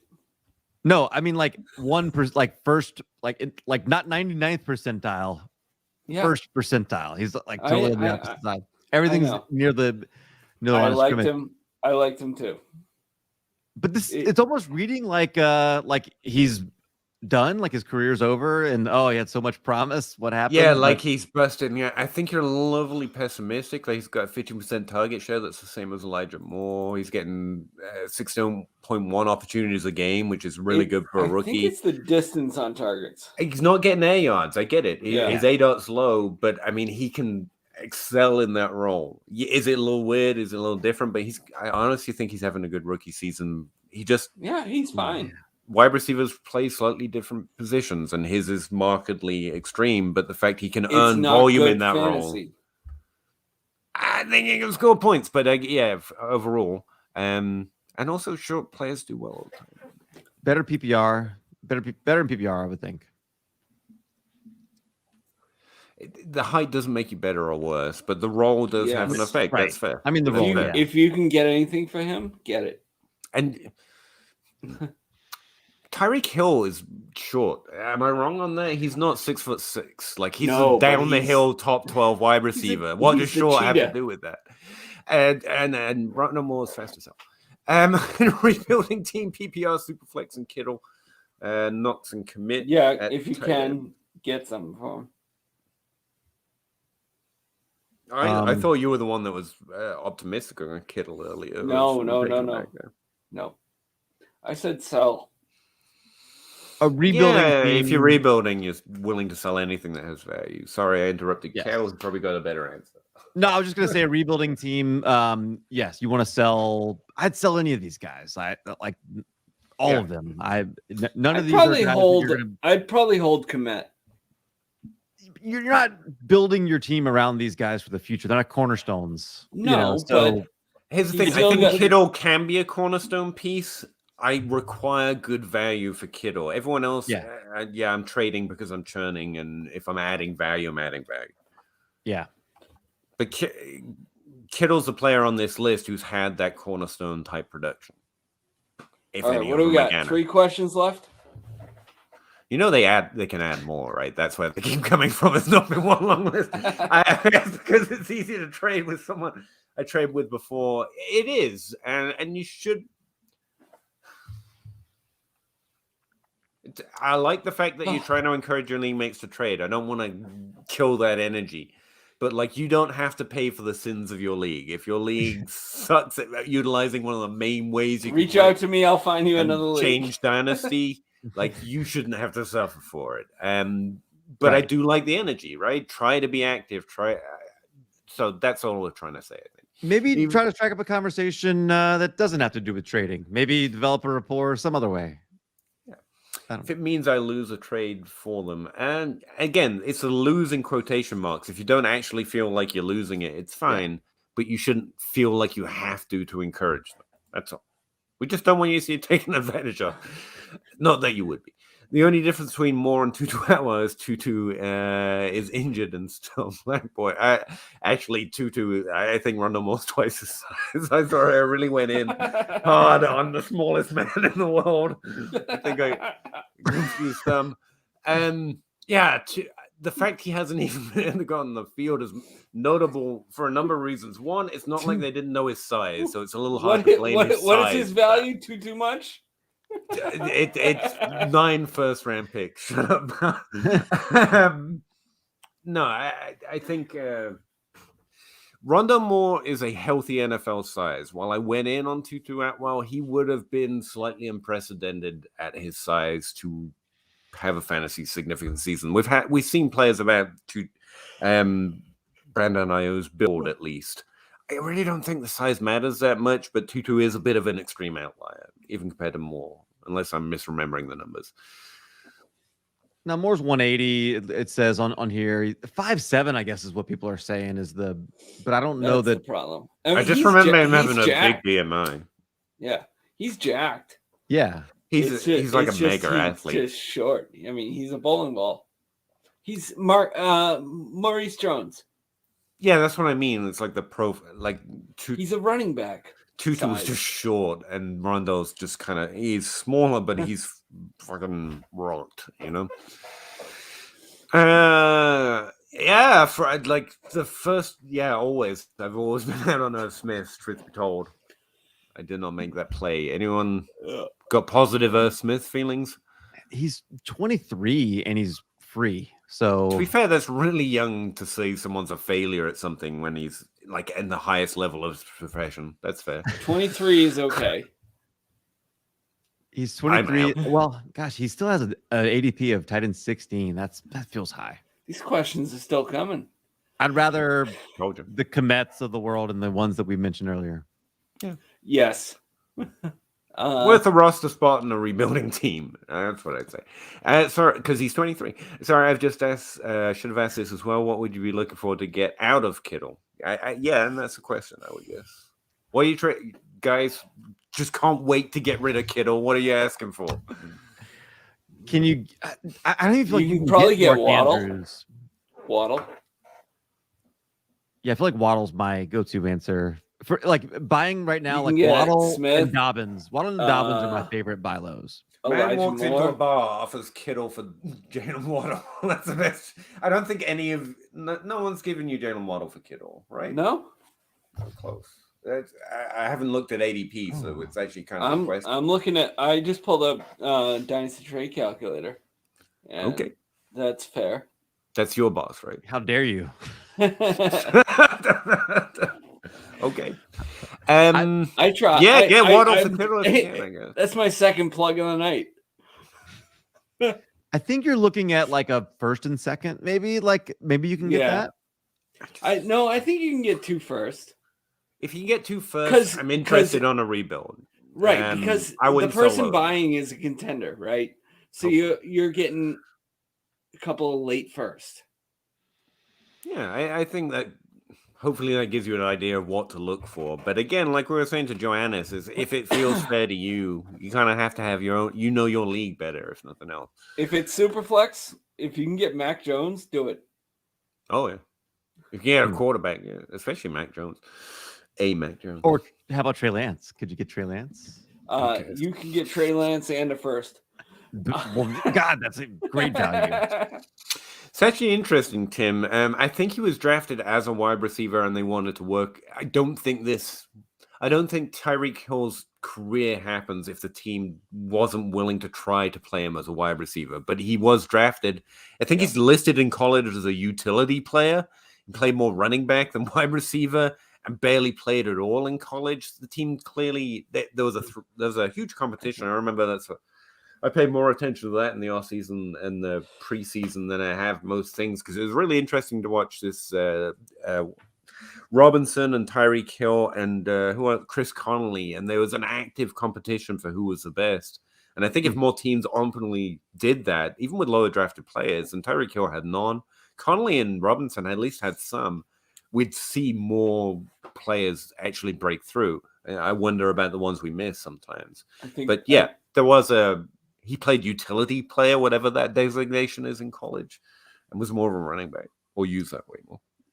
Yeah, I sort of feel like what wasn't the thing that really knocked him though was off field. I don't know. That's why he didn't play much in college. Yeah. That's why. Yeah. What was he, like a 5th round pick or something? Yeah, it was really late. I think it was 5th. But yeah, he got kicked out of Oklahoma State. Like there was a lot that went into his profile that had nothing to do with what he could do on the field. And that's interesting you say about utility. I don't remember him being like a special teams project. I think he was like let's take this late round pick on him and see what he's. I think the knock on him is like he was a one-trick pony. He was like a 4-2 guy. My knock was literally it was his athletic profile and the fact that teams seemed to be interested in trying, and he just didn't play much at all, let alone wide receiver, and so. But he came so cheap. Even I ended up with him on a few rosters because there was an amazing athletic profile there. So the knock was draft capital and lack of playing, I think, more than anything else. Rondale Moore. God, my memory's failing even from this rookie season. Didn't he only get to play 1 year at age 18, and it was phenomenal, but then really did play half a season after that, and that was the problem. That's slightly different, I think. But people still call Debo a running back. I care that a player's good rather than these designations are kind of very. There's a wide variety of wide receivers, you know. Could he beat T.Y. Hilton? Like, I think that's kind of what you're hoping. Maybe he gets like somebody like. No, that's much further down the field, but yeah, he's got to start running for routes further down the field. He's got to be somebody he hasn't been. So I get that's a. I think a Rip Jarvis Landry, maybe, like I said, maybe get to a Deebo Samuel where he is playing a little running back role, but good players find volume. that's right. Yeah, I'm sticking with. They get him the ball. Thoughts on Travis Etienne again? And it's perfectly okay. It's been a really long stream. You don't have to stay here all 3 hours, obviously. Is he going to the same role as you're on 4, by the way? Oh, not yet, technically, but yeah.